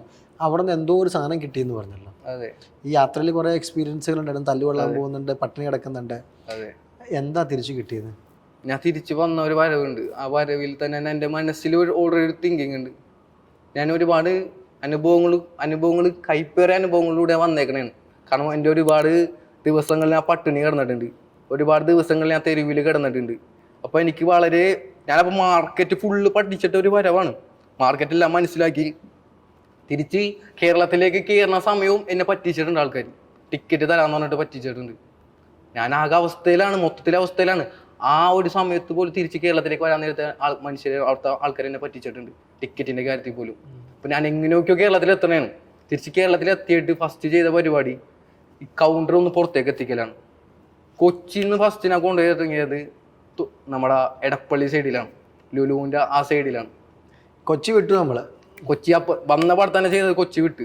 കൊച്ചിയിൽ നിന്നിട്ട് കാര്യമില്ല, ഇല്ല, പുറത്തേക്ക് പോകണം. നേരെ എറണാകുളത്തേക്ക് പിടിച്ച്, അങ്ങനെ എറണാകുളത്താക്കി കൗണ്ടർ. എറണാകുളത്താക്കി ചെയ്തുകൊണ്ടിരിക്കുന്ന സമയത്താണ് ഇനിയിപ്പോൾ ഇതിനൊന്ന് സ്ട്രൈക്ക് ചെയ്യണം. ഇതിപ്പോൾ റോഡ് സൈഡിലാണ്, ഇതിപ്പോൾ വല്ലാത്തൊരു കണ്ടീഷനിലാണ് ഇതിപ്പോൾ പോണത്. കാരണം ഞാൻ നിൽക്കുന്ന കച്ചവടം ചെയ്യുന്ന സ്ഥലം ചെളിയാണ്. ഒന്ന് മഴ പെയ്ത് കഴിഞ്ഞാൽ എൻ്റെ കടയിലേക്ക് ചെളിയാണ്. എൻ്റെ കടയിൽ ഞാൻ ആ ചെളിയിൽ ചെറിയൊരു ടേബിള്, അതിലൊരു 5 അത്തറ് വെച്ചിട്ടുണ്ട്, ഒരു കുട വെച്ചിട്ടുണ്ട്, ചിപ്പായിൻ്റെ ഒരു ബോർഡ് ഉണ്ട്. അതാണ് എൻ്റെ കട. അതെ അതെ. അപ്പോൾ ഞാൻ തെരുവിൽ നിൽക്കുന്ന സമയത്ത് ഞാൻ കാണുന്നത് ലുലുവാണ്. എൻ്റെ ഫ്രണ്ടിൽ ലുലുവാണ്, വലിയ കെട്ടിടമാണ്. അപ്പോൾ സ്വപ്നമാണ് എങ്ങനെയാലും റോട്ടിൽ നിന്നൊന്ന് മാറ്റണം. ഒരു മഴ കൊള്ളാത്ത, അല്ലെങ്കിൽ ഇത്തരം പൊടിയടിക്കാത്ത, ചെളിയാകാത്ത നല്ലൊരു സ്ഥലത്ത് എനിക്ക് കച്ചവടം ചെയ്യണം. നല്ല കസ്റ്റമറിനെ ഡീൽ ചെയ്യണം. സ്വപ്നമാണ്. അങ്ങനെയാണ് ഞാൻ ചെല്ലണത്. ആദ്യമായിട്ട് ഞാൻ ലുലുവിൽ ചെല്ലണേന്. ലുലുവിൽ ചെന്ന് സംസാരിക്കുന്ന സമയത്താണ് അവരെന്നോട് ചോദിക്കണത്, സാറിന് എത്ര ഔട്ട്ലെറ്റ് ഉണ്ടെന്ന്. അന്ന് എനിക്ക് പറയാൻ ഔട്ട്ലെറ്റ് ഒന്നുമില്ല, നമുക്ക് ആകെപ്പാടുള്ള ആകെ 2 കോടയാണ്. അങ്ങനെ ഞാൻ അന്ന് എൻ്റെ അനിയന്മാരായിട്ടാണ് ഞാൻ ചെല്ലണത്. അനിയന്മാരുണ്ടായി, എൻ്റെ ഒരു സ്റ്റാഫ് ഉണ്ടായി, ഞങ്ങൾ 3 പേരും കൂടി ചെല്ലണേന്. അപ്പോൾ ലുലുവിലുള്ള ആ സ്റ്റാഫ് എന്നോട് പറഞ്ഞത്, സാറേ മിനിമം 3 ഔട്ട്ലെറ്റ് എങ്കിലും വേണം നിങ്ങൾക്ക്, എന്നാലും ഒരു ബ്രാൻഡ് കൺസിഡറേഷൻ നിങ്ങൾക്ക് കിട്ടുള്ളൂ. അങ്ങനെ പറയണേ. അന്ന് എനിക്ക് പറയാനൊന്നുമില്ല. അന്ന് ഞാൻ ലുലുവിൻ്റെ തന്നെ റോഡ് സൈഡിൽ ചെറിയൊരു കൊടയാണ് നിൽക്കണേ. നമുക്ക് ആകെ പറയാനുള്ളത്, നമ്മൾ ബോംബെ പോയി എല്ലാം കണ്ടുപിടിച്ച ഒരു പട്ടണ നടന്ന കഥ മാത്രമേ. ഒരു ചെറിയ കൊടയുണ്ട്, അതിൽ അത്തറുണ്ട്. അപ്പോൾ ലുലു റിജക്ട് ചെയ്തോ? തിരിച്ച് ഞാൻ ഇറക്കുണ്ടായിരുന്നു ലുലു. അപ്പോൾ ഞാൻ എൻ്റെ അനിയനോട് പറഞ്ഞു, നമ്മൾ ഇനി തിരിച്ചൊരു വരും, തിരിച്ച് നമ്മൾ ഒരു സന്ദർഭത്തിൽ നമ്മൾ തിരിച്ചു വരും. അന്ന് നമുക്ക് പറയാൻ പ്രൈം ലൊക്കേഷനിൽ കാർഡ് ഉണ്ടാവും എന്ന് പറഞ്ഞവനോട്, പേടിക്കണ്ടെന്ന് പറഞ്ഞു. എന്നിട്ട് തിരിച്ചിറങ്ങിയിട്ട് ഒരുപാട് അന്വേഷിച്ച് ഒരുപാട് ആൾക്കാരൊക്കെ ഉണ്ട്, സംസാരിച്ച് ഞാൻ ആ ചെളിയിൽ നിന്ന് മാറണേണ്. ചെളിയിൽ നിന്ന് മാറി ഞാൻ നേരെ ചെല്ലണത് ഒബ്രോൺ മാളിലേക്കാണ്. ഈ ചെളി എനിക്കൊരു സംശയമുണ്ട്. ഈ ചെളിയിലും ഇത്രയും മോശമായ സാഹചര്യത്തിൽ അത്ര വാങ്ങുമ്പോൾ അല്ലെങ്കിൽ ഒരു ഇത് കൊടുക്കുമ്പോൾ അതിന് അത്ര ഒരു വാല്യൂ കിട്ടിയിട്ടുണ്ടോ? ഓ തീർച്ചയായും ഒരുപാട് പേര് എന്നെ സപ്പോർട്ട് ചെയ്ത് വാല്യൂ കിട്ടിയിട്ടുണ്ട്. പിന്നെ അതിൽ സപ്പോർട്ട് ചെയ്തത് എൻ്റെ കൂട്ടുകാരന്മാർക്ക് വലിയൊരു പങ്കുണ്ട്. എൻ്റെ സുഹൃത്തുക്കൾ എന്നെ ഒരുപാട് സപ്പോർട്ട് ചെയ്തിട്ടുണ്ട്. അവർക്ക് നല്ല വിശ്വാസമായിരുന്നു. എൻ്റെ ഉമ്മാക്കും പാപ്പാക്കും ഉള്ള പോലെ തന്നെ വിശ്വാസമായിരുന്നു എൻ്റെ കൂട്ടുകാരന്മാർക്ക്. അവൻ ജയിക്കും, അവൻ ഒരു ദിവസം ജയിക്കും. അവർ മറ്റുള്ളവരിങ്ങനെ എന്തെങ്കിലും പറയാൻ അവർ സമ്മതിക്കൂല. എൻ്റെ കൂട്ടുകാരന്മാർ അത്ര സപ്പോർട്ടായിരുന്നു. അവർ എൻ്റെ ഈ കോട്ടയം ഇതൊക്കെ കൊണ്ടുപോകാൻ അവർ എന്നെ വണ്ടിയായിട്ട് വന്നിട്ട് എന്നെ പിക്ക് ചെയ്ത് കൊണ്ടുപോകും. അവരോടും അവരെന്നെ അത്രക്കും സപ്പോർട്ടായിരുന്നു അവരെനിക്ക്. എൻ്റെ കൂട്ടുകാരന്മാർ എല്ലാവരും ഒരു സപ്പോർട്ട് ഉണ്ടായിരുന്നു. എന്നിട്ട് ഈ ചെളിയിൽ നിന്ന് ആദ്യത്തെ കട എവിടെയാണ് തുടങ്ങുന്നത്? ഒബ്രോൺ മാളിലേക്കാണ് ആദ്യം കൊണ്ടുപോകുന്നത്. മാളിലേക്ക് തന്നെ പോയി, ചെറിയ സ്ഥലത്തൊന്നും പോയില്ല. ആദ്യം ഞാൻ കടൊന്നും ഇട്ടില്ല. കാരണം എനിക്കിത് ബ്രാൻഡ് ആവണമെന്നുണ്ടെങ്കിൽ ആദ്യം ഞാൻ പ്രൈം ലൊക്കേഷനിൽ വരണം. ഞാൻ ഇത് പ്രൈം ലൊക്കേഷനിൽ ഇട്ടാലാ എനിക്ക് ലുലുവിൽ ആക്സെപ്റ്റ് ആവുള്ളൂ. ലുലുവിൽ കയറണമെന്നുണ്ടെങ്കിൽ അത്യാവശ്യം ഞാൻ പ്രൈം ലൊക്കേഷനിൽ കാണിച്ചിരിക്കണം. അങ്ങനെ ഞാൻ ഫസ്റ്റ് മോനു സാറിനെ കാണുന്നത്, ഒബ്രോൺ മാളിലെ മോനു സാറിനെ. എന്നെ മോനു സാറിനോട് സംസാരിക്കണത്. പിന്നെ അതിനുശേഷം അപ്പോൾ എനിക്ക് ആദ്യം റിജക്റ്റായി. ഞാനൊരു 3-4 മാസം കണ്ടിന്യൂസ് നടക്കണേ, സ്വീകരിക്കുന്നില്ല. അങ്ങനെ ഞാൻ മോനു സാർ എന്നിട്ട് എനിക്ക് ഒരു ഓപ്ഷൻ തന്നെയാണ്. അങ്ങനെയാണ് ഏറ്റവും -1 കാർ പാർക്കിങ്ങിൻ്റെ ആ സ്ഥലത്ത് ഞാൻ എന്ത് ചെയ്യണേന്ന് ഒരു കൗണ്ടർ തുടങ്ങണേ. അത് തുടങ്ങാത് പെർഫ്യൂമിന് ഓൾറെഡി അവിടെ കൗണ്ടർ ഉള്ളതുകൊണ്ട് എനിക്ക് സാങ്ഷൻ തന്നെയില്ല. കാരണം മാളിൽ ഇത്ര കടപാടുള്ള ഇതുണ്ട്. അപ്പോൾ നമുക്ക് സാങ്ഷൻ കിട്ടണില്ല. കാരണം എൻ്റെ ഇതാണെങ്കിലാ അറിയണം. കാരണം ഇത് മാൾ സ്പേസിലും പ്രൈം ലൊക്കേഷനിലും വന്നാലേ എനിക്കിത് ബ്രാൻഡ് ആകുള്ളൂ. കാരണം സ്വപ്നം കാണണേണിത്, മനസ്സിൽ ഉറങ്ങണില്ല. ഉറക്കാണ് നമ്മൾ സ്വപ്നം കാണണേ, സ്വപ്നം കാണിപ്പിച്ചുകൊണ്ടിരിക്കണേണ്. ഇത് എവിടെയിലേക്ക് എത്തിക്കണം, റൂട്ടിൽ നിന്ന് മാറണം, നല്ലൊരു പ്രൈം ലൊക്കേഷനിലേക്ക് എത്തണം, തോറ്റു കൊടുക്കരുത്. തോൽവിയാണ്, തോറ്റുകൊണ്ടേ ഇരിക്കണേണ്.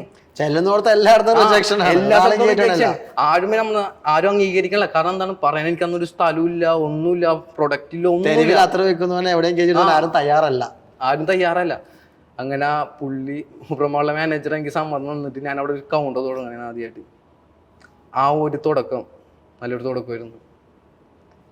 അവിടെ നിന്ന് ഞാൻ പെർഫ്യൂം ഞാൻ -1 ആദ്യം ഇരുന്നത്. അപ്പോൾ കാർ പാർക്ക് ചെയ്യണവർ മാത്രം കയറി പോണ സ്പേസാണ്. അപ്പോൾ കുറച്ച് എമൗണ്ട് കസ്റ്റമറുടെ എനിക്ക് വരുള്ളൂ. അങ്ങനെ എന്ത് ചെയ്ത് നല്ലൊരു സ്പേസ് പൊക്കത്ത് വന്നപ്പോൾ ഞാൻ എന്ത് ചെയ്ത് നൈസായിട്ട് പൊക്കത്തോട്ട് കൊണ്ടുപോയി. അതിനെ ആ കൗണ്ടറിൽ നിന്ന് മാറ്റി നല്ലൊരു ലൊക്കേഷൻ, ആ മാളിൽ തന്നെ ബെസ്റ്റ് ലൊക്കേഷനിലേക്ക് കൊണ്ടുപോയി. ഈ കാശൊക്കെ ഉണ്ടായിരുന്ന കൊടുക്കാനാണ്? കാശ് ഞാനിങ്ങനെ കച്ചവടം ചെയ്ത് ഉണ്ടാക്കി വെച്ച സേവ് ചെയ്ത് വെച്ച പൈസ. ഇൻവെസ്റ്റ്മെന്റ് ഒന്നുമില്ല. ഇൻവെസ്റ്റ് ചെയ്യാൻ വീട്ടിലൊന്നുമില്ല. നമ്മ തന്നെ ഈ നടന്ന് വിറ്റ് അന്ന് ഞാൻ കടമുള്ളപ്പോൾ പോലും ചെന്നിട്ട് ബാക്കി പെർഫ്യൂം കൊടുക്കും ആൾക്കാർക്ക്. അതായത് സാറേ ഇത് മോർ ദാൻ മണിയാണ് ഞാൻ ചെയ്ത ഒരു പരിപാടി. അതായത് ആർക്കും ആക്സെപ്റ്റബിൾ അല്ല അത്. എന്നോട് പലരും ചോദിച്ചിട്ടുണ്ട്, നീ എന്തിനാ ചിഫാസ് ഇത്രയും കിടന്ന് ഓടണം? അപ്പോൾ പറയാൻ എനിക്ക് എന്താണെന്ന് വെച്ചാൽ ചെറുപ്പത്തിൽ ഒരുപാട് കഷ്ടപ്പെട്ടിട്ടുണ്ട്. ഒരുപാട് സ്ട്രഗിളിങ്ങിലൂടെ കടന്നു പോയ ഒരാളാണ് ഞാൻ. അപ്പം എൻ്റെ ലക്ഷ്യം എന്ന് വെച്ചാൽ രക്ഷപ്പെടുക എന്നുള്ളതും എൻ്റെ കുടുംബത്തിന് ഉമ്മാക്കും പാപ്പാക്കും നല്ലൊരു രീതിയിലേക്ക് ആക്കണം. അതെ, വാപ്പ ഒരുപാട് കഷ്ടപ്പെട്ടിട്ടുണ്ട് ഞങ്ങളെ വളർത്താൻ. അപ്പോൾ വാപ്പാക്കും ഉമ്മാക്കും നമ്മ പിന്നെന്തിനാ ജീവിക്കണം? നമ്മ ഒരുപാട് കഷ്ടപ്പെടുന്നുണ്ട്, നമ്മ ഒരുപാട് ഓടുന്നുണ്ട്, ചാടുന്നുണ്ട്, ഒക്കെ ചെയ്യുന്നുണ്ട്. അവരെ നല്ല രീതിക്ക് നോക്കാൻ പറ്റില്ല, നല്ലൊരു കാറിന് കൊണ്ടുപോകാൻ പറ്റില്ല, പിന്നെ നീ എന്തിനാ കഷ്ടപ്പെടണം? നല്ല രീതിയിൽ അവരെ നോക്കാൻ പറ്റിയില്ല, പിന്നെ എന്തിനാ നീ കഷ്ടപ്പെടണം? അതായിരുന്നു എൻ്റെ ഒരു സംഭവം. എനിക്ക് അവരെ നല്ല രീതിയിൽ എത്തിക്കണം, നല്ല രീതിയിലേക്ക് ആക്കണം. ഞാൻ നല്ല രീതിയിലാവണമെന്നല്ല ഞാൻ ആലോചിച്ചത്, അവരെ നല്ല രീതിയിലേക്ക് ആക്കണം. അവരെ നല്ല രീതിയിലാക്കണം. മറ്റുള്ളവരുടെ മുമ്പിൽ തോറ്റുപോലെ നമ്മ ഒരുപാട് തോറ്റതല്ലേ സാറേ, ജയിച്ച് കാണിച്ചു കൊടുക്കണ്ടേ? ഇനി ജയിച്ചില്ലേ പിന്നെ എപ്പോൾ ജയിക്കാനാണ്? ഒരുപാട് പേരുടെ മുമ്പിൽ തോറ്റ് റിജക്ഷൻ അനുഭവിച്ച്, ആ റിജക്ഷനാണ് ഇന്ന് എൻ്റെ പവർ. ഞാൻ ഇന്നിങ്ങനെ ഇരുന്ന് സംസാരിക്കണമെന്നുണ്ടെങ്കിൽ ആ റിജക്ഷൻ എൻ്റെ ഒരു പവറാണത്. അന്ന് കിട്ടിയ റിജക്ഷനും അന്ന് കിട്ടിയ അവഗണനയാണ് ഞാൻ ഇന്നിങ്ങനെ നടക്കാനും ഇന്നിങ്ങനെ സ്ലോ ആവാണ്ട് നടക്കാനുള്ളൊരു എൻ്റെ ഒരു മോട്ടിവേഷൻ. സാറേ എനിക്ക് പിന്നെ വേറൊരു കാര്യം, ഞാൻ ആരെ മോട്ടിവേഷനിൽ കേൾക്കാറില്ല. എനിക്ക് ഇൻസ്പയർ ആവണം, മറ്റുള്ളവർക്ക് ഇൻസ്പയർ ആവണം. അതുപോലെ അതായത് തോറ്റുപോയവരുടെ മുമ്പിൽ ഒരു ഇൻസ്പിറേഷൻ. കാരണം ഈ അടുത്ത് നമ്മുടെ സ്പാർക്കിൽ നിന്ന് ടേണിംഗ് പോയിന്റിൽ നിന്ന് എനിക്ക് ഒരു ഇൻ്റർവ്യൂ ഉണ്ടായിരുന്നല്ലോ. അതിന് ശേഷം എന്നെ ഒരാൾ കോൾ ചെയ്ത് അയാൾ പറഞ്ഞത് എന്നോട്, ഷിഫാസേ ഞാൻ ഇന്ന് നല്ലൊരു ശതമാനം കടത്തിലാണ്. അയാൾ വിളിക്കുന്നത് സൗദിയിൽ നിന്നാണ്. അപ്പോൾ അയാൾ എന്നോട് പറഞ്ഞാൽ അയാൾക്ക് നല്ലൊരു ലക്ഷറി ബിസിനസ്സാണ്. അപ്പോൾ ആ ഫുള്ള് ലോസിൽ നിൽക്കണേ, എത്രയോ മില്യൺ കടത്തിൽ ആൾ നിൽക്കണേണ്. അപ്പോൾ അയാൾ എന്നെ വിളിച്ചിട്ട് പറയണേ, ഷിഫാസ് ഞാൻ ഇന്ന് നല്ലൊരു ലോസിലാണ്, ഞാനിത് ക്വിറ്റ് ചെയ്യാൻ പോണ നിമിഷത്തിലാണ് നിന്റെ വീഡിയോ കാണുന്നത്, ഷിഫാസ് നിന്റെ വീഡിയോ കാണുന്നത്. ഞാൻ ഇത് കണ്ടപ്പോൾ ഞാനും നീയും ഒരേ റൂട്ടിലാന്ന് എനിക്ക് മനസ്സിലായി. ഞാനും നിന്നെപ്പോൾ സ്വപ്നത്തിന് പറയിലാണ്, ഞാനിത് ഉപേക്ഷിക്കണില്ല, ഞാൻ നാളെ തൊട്ട് ഇത് തുടങ്ങാൻ പോണേന്ന് പറഞ്ഞിട്ട് അയാളെ ഫോൺ വെച്ചിട്ട് രണ്ടാമത് വിളിച്ചിട്ട് പറഞ്ഞേ, ഞാൻ ഇനി എന്നാണ് കേരളത്തിൽ വന്നത് നിന്നെ വന്ന് കാണേണ്ടിട്ടാണ്. ശരിക്കും പറഞ്ഞാൽ ഭയങ്കര ഒരു ഇൻസ്പയറിംഗ് മൊമെന്റ് ആണ്. ലോസിലേക്ക് പോയ ഒരാൾ തിരിച്ചിട്ട് അയാൾ തിരിച്ച് രണ്ടാമത് അത്രയും വലിയ ബിസിനസ് തുടങ്ങാൻ കാരണം എൻ്റെ ഒരു രണ്ട് വാക്കാണെങ്കിലേ സാറേ എനിക്കത് അതിനുള്ള വലുതൊന്നുമില്ല. അത് ഭയങ്കര സന്തോഷകരമാണ്. നമ്മളിപ്പോൾ ഒബ്രോൺ മാളിലെ കച്ചവടം ഏകദേശം നേടിയെടുത്തു, അത്യാവശ്യം ലാഭകരമായി ഒബ്രോൺ മാൾ. അതെ അതെ, അത്യാവശ്യം ലാഭകരമായിരുന്നു. ഒബ്രോൺ മാൾ ലാഭകരമായാൽ പിന്നെ നമ്മൾ എന്ത് ചെയ്തു? പിന്നീട് അടുത്ത ലക്ഷ്യം എനിക്ക് ഇതുപോലെ പ്രൈം ലൊക്കേഷനിൽ തന്നെ ഇടണം എന്നായിരുന്നു. കാരണം എൻ്റെ ബ്രാൻഡ് വാല്യൂ ആവണമെന്നുണ്ടെങ്കിൽ ഞാൻ റോട്ടിലിട്ടിട്ട് കാര്യമില്ല. റോട്ടിൽ നിന്നൊക്കെ ഉപേക്ഷിച്ചു. റോട്ടിൽ നിന്ന് മാറ്റി, പക്ഷെ എന്നാലും റോട്ടിലൊരു കണക്ഷൻ ലോക്കൽ പഴയ കസ്റ്റമേഴ്സിനായിട്ട് ഒരു കണക്ഷൻ എപ്പോഴും ഉണ്ടാവും. അവർക്ക് കൊടുക്കുന്നുണ്ട്. നമ്മുടെ ജീവിതോപാധി കൂടിയാണ്. അതെ അതെ, അവരെ വിട്ടിട്ടൊരു കളിയില്ല. സെൻട്രൽ സ്കൂളിൽ അങ്ങനെ ഒരു സ്പേസ് കിട്ടി. എനിക്ക് കൊളാജാണ് ആദ്യം സ്പേസ് തന്നത്. കൊളാജ് എന്ന് പറഞ്ഞ മൾട്ടി ബ്രാൻഡ് അവർ എനിക്കൊരു സ്പേസ് തന്നു. അത് ഞാൻ ആ സ്പേസിൽ സ്റ്റാർട്ട് ചെയ്യുന്നതാണ്. അപ്പോൾ കൊച്ചിയിൽ മാൾ ബേസിൽ കറങ്ങി വന്ന കസ്റ്റമേഴ്സ് എൻ്റെ കൗണ്ടർ അവിടെയും കാണുന്നുണ്ട്, ഇവിടെയും കാണുന്നുണ്ട്. അങ്ങനെ എനിക്കൊരു മാർക്കറ്റ് വാല്യൂ തന്നെയാണ്. മാർക്കറ്റ് വാല്യൂ അതൊരു സംഭവം തന്നെയാണ്. മാർക്കറ്റ് വാല്യൂ അതായത് മാൾ സ്പേസ് എന്ന് വെച്ചാൽ അത്യാവശ്യം പ്രൈം ലൊക്കേഷനാണ്. ഇവിടെ നമ്മളെ 2 കൗണ്ടർ കാണാമെന്ന് ചോദിച്ചാൽ അതൊരു വലിയൊരു കാര്യം തന്നെയാണ്. അവിടെ നമ്മളെ പേര് കാണാം. അതായത് റോട്ടിൽ നിന്ന് കണ്ട പേര് പിന്നെ കാണുന്നത് അവർ മാളിലാണ്. നമുക്കും ഭയങ്കര അഭിമാനമാണ്, അവർക്കും ഭയങ്കര അഭിമാനമാണ്. അതെ, പലരും വന്ന് പറഞ്ഞിട്ടുണ്ട്, വിശ്വാസം അന്ന് കൊച്ചിന്ന് ആ കണ്ട് ചിപ്പായ തന്നെയാണ് ചിപ്പായ എന്ന് ചോദിക്കും എന്നോട്. പലരും ചോദിച്ചിട്ടുണ്ട് എന്നോട്. അന്ന് റോഡ് സൈഡിൽ വന്ന് നമ്മളെ അത്ര പൂശിയ ആള് തന്നെയാണ് ഇരിക്കുന്നതെന്നൊരു സംശയം. അതെ അതെ, പലർക്കും അതൊരു ഇഷ്ടമായ കാര്യം. അതായത് ആ ഒരു സന്ദർഭത്തിൽ നിന്ന് ഈ ഒരു രീതിയിലേക്ക് മാറിയ ഒരു കാഴ്ചപ്പാട് അത് എല്ലാവരും നല്ല രീതിയിൽ എന്നെ അംഗീകരിച്ചായിരുന്നു. അപ്പൊ ഒബ്രോൺ മാളിൽ നമുക്കൊരു കച്ചവടം ഉണ്ടാവുകയാണ്. അവിടെ നിന്ന് സെൻട്രൽ സ്കോറിൽ നമുക്കൊരു അഡ്രസ്സ് ഉണ്ടാവുകയാണ്. അത് കഴിഞ്ഞിട്ട് പിന്നെ അങ്ങോട്ട് പോയി കോയമ്പത്തൂരിലൊരു അഡ്രസ്സ് ആവുകയാണ്. പിന്നീട് എനിക്ക് വന്ന കോണ്ടാക്ട്സ് ഒന്ന് കോയമ്പത്തൂരായിരുന്നു. കോയമ്പത്തൂർ സ്റ്റാർട്ടപ്പ് ഫ്രാഞ്ചൈസി എടുക്കാൻ വേണ്ടി അവിടെ നിന്ന് എനിക്കൊരു നല്ലൊരു കോണ്ടാക്ട് തന്നെയാണ്. ഇപ്പോൾ ഞാൻ റീസെൻ്റ്ലി അതിൻ്റെ വർക്കിലാണ്. പിന്നെ വേറൊരു ഫ്രാഞ്ചൈസി എനിക്ക് മുംബൈയിലും ബാംഗ്ലൂരായിട്ട് വന്നിട്ടുണ്ട്. അതിൻ്റെ വർക്കും നടന്നുകൊണ്ടിരിക്കണേ. അപ്പം അങ്ങനെ ചിപ്പായി എന്ന് പറയുന്നത് മാളുകളിൽ റോഡ് സൈഡിൽ നിന്ന് മാളുകളിലേക്ക് മാറണം, മാളുകളുടെ ഒരു ബ്രാൻഡായിട്ട് മാറുകയാണ് ചിപ്പായി എന്ന് പറയുന്നത്. അതെ, ഭയങ്കര കഷ്ടപ്പാട് നിറഞ്ഞൊരു ബാല്യമാണെന്ന് പറഞ്ഞിട്ടുണ്ട്. ജീവിതത്തിൽ നമ്മളെപ്പോഴും ജയിക്കണം എന്ന് സ്വപ്നം കാണുന്ന ആൾക്കാരാണ്. ചിലയിടത്തൊക്കെ പക്ഷെ നമ്മൾ എന്ത് ചെയ്യും? തോറ്റുപോകും, നമ്മൾ ഡൗൺ ആവും.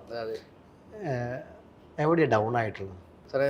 നമ്മളെപ്പോലുള്ള ഒരു മിഡിൽ ക്ലാസ് ആൾക്ക് സംഭവിക്കുന്ന ഒരു പ്രധാന പ്രശ്നം ഫിനാൻസാണ്. നമുക്ക് ഫിനാൻസ് വളരെ അത്യാവശ്യമാണ്. തരാൻ ആരും ഉണ്ടാവില്ല, തരാൻ ആളില്ല, ആരും വിശ്വസിക്കില്ല. ആദ്യം ഇവനെന്താണ് ചെയ്യണം എന്നൊക്കെ ആലോചിക്കും. പക്ഷെ വൺസ് നമ്മ അതിൽ വിൻ ചെയ്താൽ, ഒരു വട്ടം നമ്മ അതിൽ ജയിച്ചാൽ, നമ്മളെ പറയുന്നത് കേൾക്കാനും നമ്മൾ കൊടുക്കുന്നത് വാങ്ങാനും ആളുണ്ടാവും. നമ്മൾ ആദ്യം വിജയിച്ച് കാണിച്ചു കൊടുക്കണം.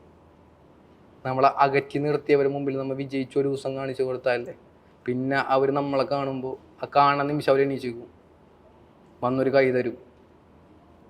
ഒരു മാറ്റം അവഗണനയിൽ കൂടെയാണ് നമുക്ക് എന്തുണ്ടാവുള്ളൂ, പ്രയോറിറ്റി എന്ന് പറഞ്ഞ സാധനം വരുള്ളൂ. അവഗണിച്ച് സാറ് നോക്കിക്കോ, എവിടെ അവഗണിച്ചവനാണ് നാളെ എത്തിയേക്കണം. ഷിഫാസ് ജീവിതത്തിൽ ഏത് നിമിഷത്തിലാണ് ഏറ്റവും കൂടുതൽ സങ്കടപ്പെട്ടിട്ടുള്ളത്? കാരണം ഈ അനുഭവങ്ങൾ ഒരുപാടുണ്ട്. ദാരിദ്ര്യമുണ്ട്, അവഗണനയുണ്ട്, തോൽവിയുണ്ട്, ഒന്നുമില്ലാത്ത യാത്രയുണ്ട്.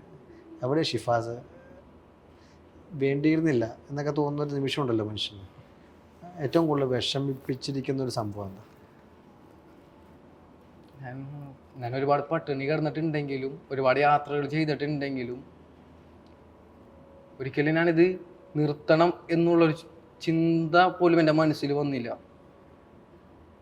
അതായത് അതിനോടുള്ളൊരു ഇഷ്ടം, ആ ബിസിനസ്സിനോടുള്ളൊരു താല്പര്യം, അതാണ്. പിന്നെ ലൈഫിൽ ഏറ്റവും കൂടുതൽ ഡൗൺ ആയ നിമിഷങ്ങൾ എന്ന് പറഞ്ഞാൽ, ഞാൻ റോഡ് സൈഡിൽ നിൽക്കുന്ന സമയത്ത് ആരും എന്നെ മൈൻഡ് ചെയ്യാണ്ടിരുന്ന ടൈമുണ്ട്. കാരണം മഴ പെയ്യുമ്പോൾ ഞാൻ നിൽക്കണ സ്ഥലം ചെളിയാണ്. ഞാൻ നിൽക്കണ സ്ഥലം ചെരുപ്പിട്ടിട്ട് നിൽക്കുമ്പോൾ ഞാൻ നിൽക്കണത് ചെളിയിലാണ്, എൻ്റെ ടേബിൾ ചെളിയിലാണ്. മഴ പെയ്യുമ്പോൾ കുടേൻ്റെ ഉള്ളിൽ കൂടെ വെള്ളം വീണേണ്. നേരെ എൻ്റെ അത്ര പെർഫ്യൂമിലൊക്കെ വെള്ളമാവണേണ്. ഞാനൊരു മൂലക്കൽ ഇങ്ങനെ കുടയും പിടിച്ച് നിൽക്കണേണ് റോഡ് സൈഡിൽ. അതായത് എടപ്പള്ളി ഉള്ള സ്ഥലത്ത് ഞാനിങ്ങനെ നിൽക്കണേണ്. ഒന്ന് ചിന്ത അത് എൻ്റെ ഷീറ്റ് പോലും ദ്രവിച്ച് പണ്ടാരായിട്ടിരിക്കണേണ്, കീറി പറഞ്ഞിരിക്കണേണ്. അങ്ങനത്തെ ഒരു കടയിലാണ് ഞാൻ. അപ്പോൾ എൻ്റെ മനസ്സിൽ ഏറ്റവും കൂടുതൽ ഡൗൺ ആയ നിമിഷം അതാണ്. ഇതിനിങ്ങനെ വിട്ടാൽ പറ്റൂല, ഇത് ഞാൻ ഏറ്റവും ഉന്നതിലേക്ക് കൊണ്ടുവരും. അവിടെ നിന്നാണ് എൻ്റെ മനസ്സിൽ ഒരു തീ വരുന്നത്. ഇതിനെ ഞാൻ കൊണ്ടുപോകും, ഇതിനെ ഏറ്റവും ഉന്നതമായ സ്ഥലത്ത് ഇതിനെത്താൻ പറ്റും, ഇതിനെ ലോകം അറിയപ്പെടുന്ന ഒരു ബ്രാൻഡാക്കി മാറ്റാൻ പറ്റുമോ, അവിടെ വരെ പോകുന്നുണ്ടെങ്കിൽ അവിടെ വരെ പോകും. അന്ന് തീരുമാനിക്കണേ. അതായത് ആരും ഹെൽപ്പ് ചെയ്തില്ല, ഹെൽപ്പില്ലല്ലോ, വിത്തൗട്ട് ഹെൽപ്പ്. അതായത് ഞാൻ ബൈക്കിൽ വൈകിട്ടാകുമ്പോൾ പോകണേ. ബൈക്കിൽ ഫ്രണ്ടിൽ ഒരു പെട്ടി, എൻ്റെ അന്നത്തെ സ്റ്റോർ റൂം ഒരു പെട്ടിയാണ്, ഒരു മഞ്ഞ കളർ പെട്ടിയാണ്. ബൈക്കിലാണെങ്കിൽ ഞാൻ ബാറ്ററി വെക്കും, ഫ്രണ്ടിൽ കോഡ് ഉണ്ടാവും. അങ്ങനെ ഒരു ബൈക്കിൽ ഞാൻ പോകണേ. എന്നിട്ട് ബൈക്കിൽ പോയിട്ട് അവിടെ ചെന്ന പാടെ തന്നെ സ്റ്റാൾ സെറ്റ് ചെയ്യണേ. അവിടെ അന്ന് ലൈവിൽ കണ്ടവർക്ക് അത് ഞാൻ ഈ പറയണത് ചിലപ്പോൾ കേട്ട് അവർക്ക് മനസ്സിലാവും. കാരണം ഞാൻ ജനങ്ങളുടെ മുമ്പിൽ നിന്നാണ് ഈ ചെയ്യണത്. ഈ സ്റ്റാളൊക്കെ സെറ്റ് ചെയ്ത് ഇങ്ങനെ വണ്ടിയിൽ ഇങ്ങനെ വന്ന് സ്റ്റാളൊക്കെ സെറ്റ് ചെയ്യണത് ഒറ്റക്കാണ് ചെയ്യണത്. ഗ്രൗണ്ട് സപ്പോർട്ട് വേറെ ഇല്ല. അതാണ് ജീവിതത്തിലെ ആ മഴയത്ത് നിന്നതാണ് ജീവിതത്തിലെ ഏറ്റവും വലിയ. അതെ, നമ്മൾ ചില സന്ദർഭങ്ങളിലില്ലേ, തോൽവി നമുക്ക് വിജയമായിട്ട് മാറും. അതെങ്ങനെയാണെന്ന് വെച്ചാൽ നമ്മളെ മനസ്സിനെ തന്നെ സ്ട്രോങ് ആക്കി മാറ്റണ ബുദ്ധിമുട്ടുകൾ നമ്മുടെ ജീവിതത്തിൽ വരുന്ന സമയം ഉണ്ടാവും. അതായത് ഇനിയൊന്നും ചെയ്യാൻ പറ്റൂല, ഞാനിവിടെ സ്റ്റോപ്പാണ്. ശരിക്കും അത് സ്റ്റോപ്പല്ല, നിങ്ങളുടെ സ്റ്റാർട്ടിങ് ആണത്. ആ സ്റ്റാർട്ടിങ്ങിൽ നിങ്ങൾ ഇറങ്ങി രണ്ട് മനസ്സും കൈ പിടിച്ചിട്ട് ധൈര്യത്തോടുകൂടി നിങ്ങൾ ഇറങ്ങിക്കോ. പടച്ചോൻ കൂട്ടുണ്ട്. പിന്നെ നിങ്ങൾക്ക് വേറെ ഒന്നുമില്ലാത്ത ഞാനാണ് ഇന്നിരിക്കണത്. ഏതാണ് നിൽക്കണത്? എവിടെയാണ്? പടച്ചോൻ തന്നതാണ്. അതെ. ഇത് പിന്നെ ഒരു കാര്യം, ദൈവം ഉണ്ട്, ഉള്ളത് കൊണ്ടാണ് ഞങ്ങൾ ഇങ്ങനെ ആയത്. കാരണം ഒരു മനുഷ്യനെ കൊണ്ട് പരിശ്രമിക്കാൻ പറ്റണതിൻ്റെ പരമാവധി നമ്മൾ പരിശ്രമിക്കണം. ബാക്കി തന്നെ അത് ദൈവമാണ്. പരിശ്രമിച്ചിട്ടുണ്ടാ നിങ്ങൾക്ക് കിട്ടിയിരിക്കും. അത് നിങ്ങൾക്ക് എത്ര വൈകിയാലും. പിന്നെ ഇതിപ്പോൾ എൻ്റെ ഒരു വളർച്ച എന്ന് വെച്ചാൽ, ഞാനൊരു 5 കൊല്ലം തെരുവിലായിരുന്നു, റോട്ടിലായിരുന്നു. 5 കൊല്ലം ഞാൻ റോട്ടിലായിരുന്നു.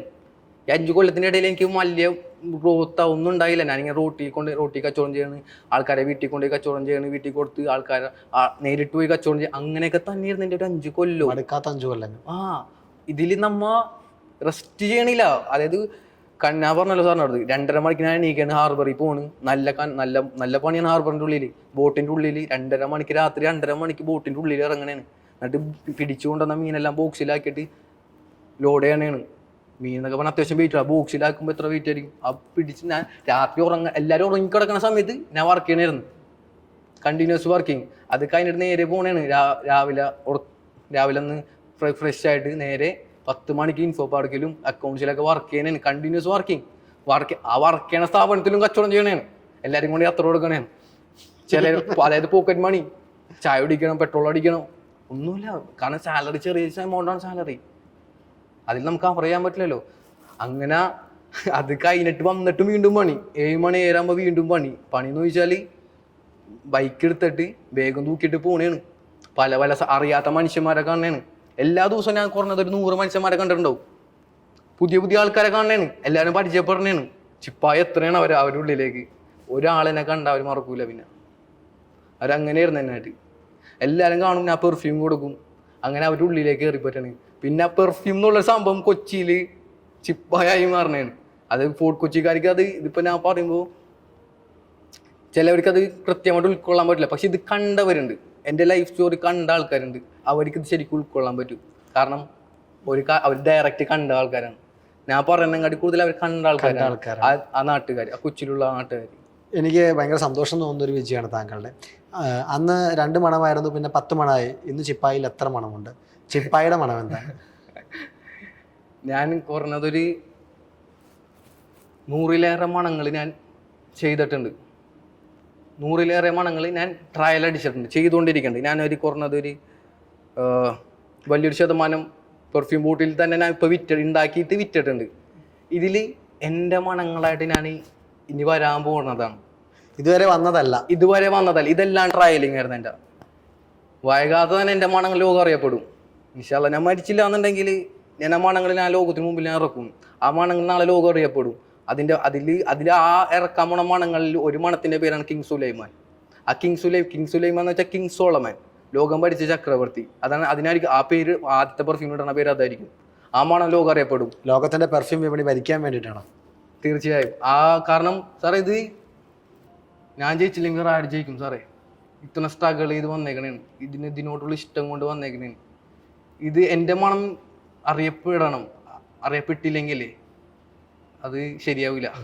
അത് അറിഞ്ഞേ തീരൂ. അതിന്റെ മണങ്ങളിലാണോ ലോകം അറിയുമോ? നാളെ ലോകം ഇന്ന് ചിലപ്പോ ഒന്നാവൂല, നാളെ ഒന്നാവൂല, പക്ഷെ ഒരു ദിവസം എനിക്ക് വേണ്ടിയായിട്ട് വരും. അന്ന് അത് ലോകം തിരിച്ചറിയും, ലോകം അറിയാൻ വേണം. എൻ്റെ കുറച്ച് മണങ്ങൾ ഇറങ്ങാനുണ്ട്. കേൾക്കുമ്പോൾ തന്നെ വളരെ സന്തോഷം തോന്നുന്നൊരു കാര്യമാണ്. അടുത്തൊരു കാര്യം ചോദിക്കട്ടെ, ജീവിതത്തിൽ എന്താണ് ഷിഫാസിന് പണം എന്താണ്? ഏറ്റവും കൂടുതൽ ദാരിദ്ര്യം അറിഞ്ഞ ഒരാളാണ്. താങ്കളെ സംബന്ധിച്ച് പണം എന്താണ്? ഞാൻ എല്ലാവരോടും ചോദിക്കാറുണ്ട് ഈ ചോദ്യം. നമുക്ക് എല്ലാ കാര്യവും പണം കൊണ്ട് നേടാൻ പറ്റൂല സാറേ. പണത്തിനൊരു ലിമിറ്റേഷൻ ഉണ്ട്. ഒരു കാരണമുണ്ട് അതിന്. പണം മാത്രമാണെങ്കിൽ ഞാൻ അങ്ങനെ ഒരു യാത്ര കഷ്ടപ്പെട്ട് പോകില്ല. പണം കൊണ്ടെല്ലാം നേടാൻ പറ്റും, പക്ഷെ ചിലത് പണം കൊണ്ട് നേടാൻ പറ്റൂല. അതിലൊന്നാണ് മണങ്ങൾ. സാറിന് ഞാനൊരു ഗിഫ്റ്റ് തന്നെയാണ്. പെർഫ്യൂം ഒരു ഗിഫ്റ്റ് തന്നെയാണ്. ആ ഗിഫ്റ്റ് തരുമ്പോൾ സാറിൻ്റെ ഉള്ളിൽ ഉണ്ടാവുന്ന ഒരു ഫീലിംഗ് ഇല്ലേ, അതായത് മനുഷ്യൻ്റെ മനസ്സും മനുഷ്യൻ്റെ സ്വഭാവവും എല്ലാം മണവുമായിട്ടൊരു ബന്ധമുണ്ട്. മനുഷ്യന് എപ്പോഴും മുതലുണ്ടോ അപ്പോൾ മുതൽ മണത്തിനൊരു പ്രാധാന്യമുണ്ട്. ലോകത്തിൽ എന്ത് വസ്തു കൊടുത്താലും നമുക്ക് അതിലൊരു സ്മെല്ലുണ്ടാവും. മനുഷ്യനിക്ക് ഇതിനോട് ഇഷ്ടപ്പെടാൻ പറ്റുന്ന വേറൊരു സാധനം ഇന്ന് ദുനിയാവിലില്ല.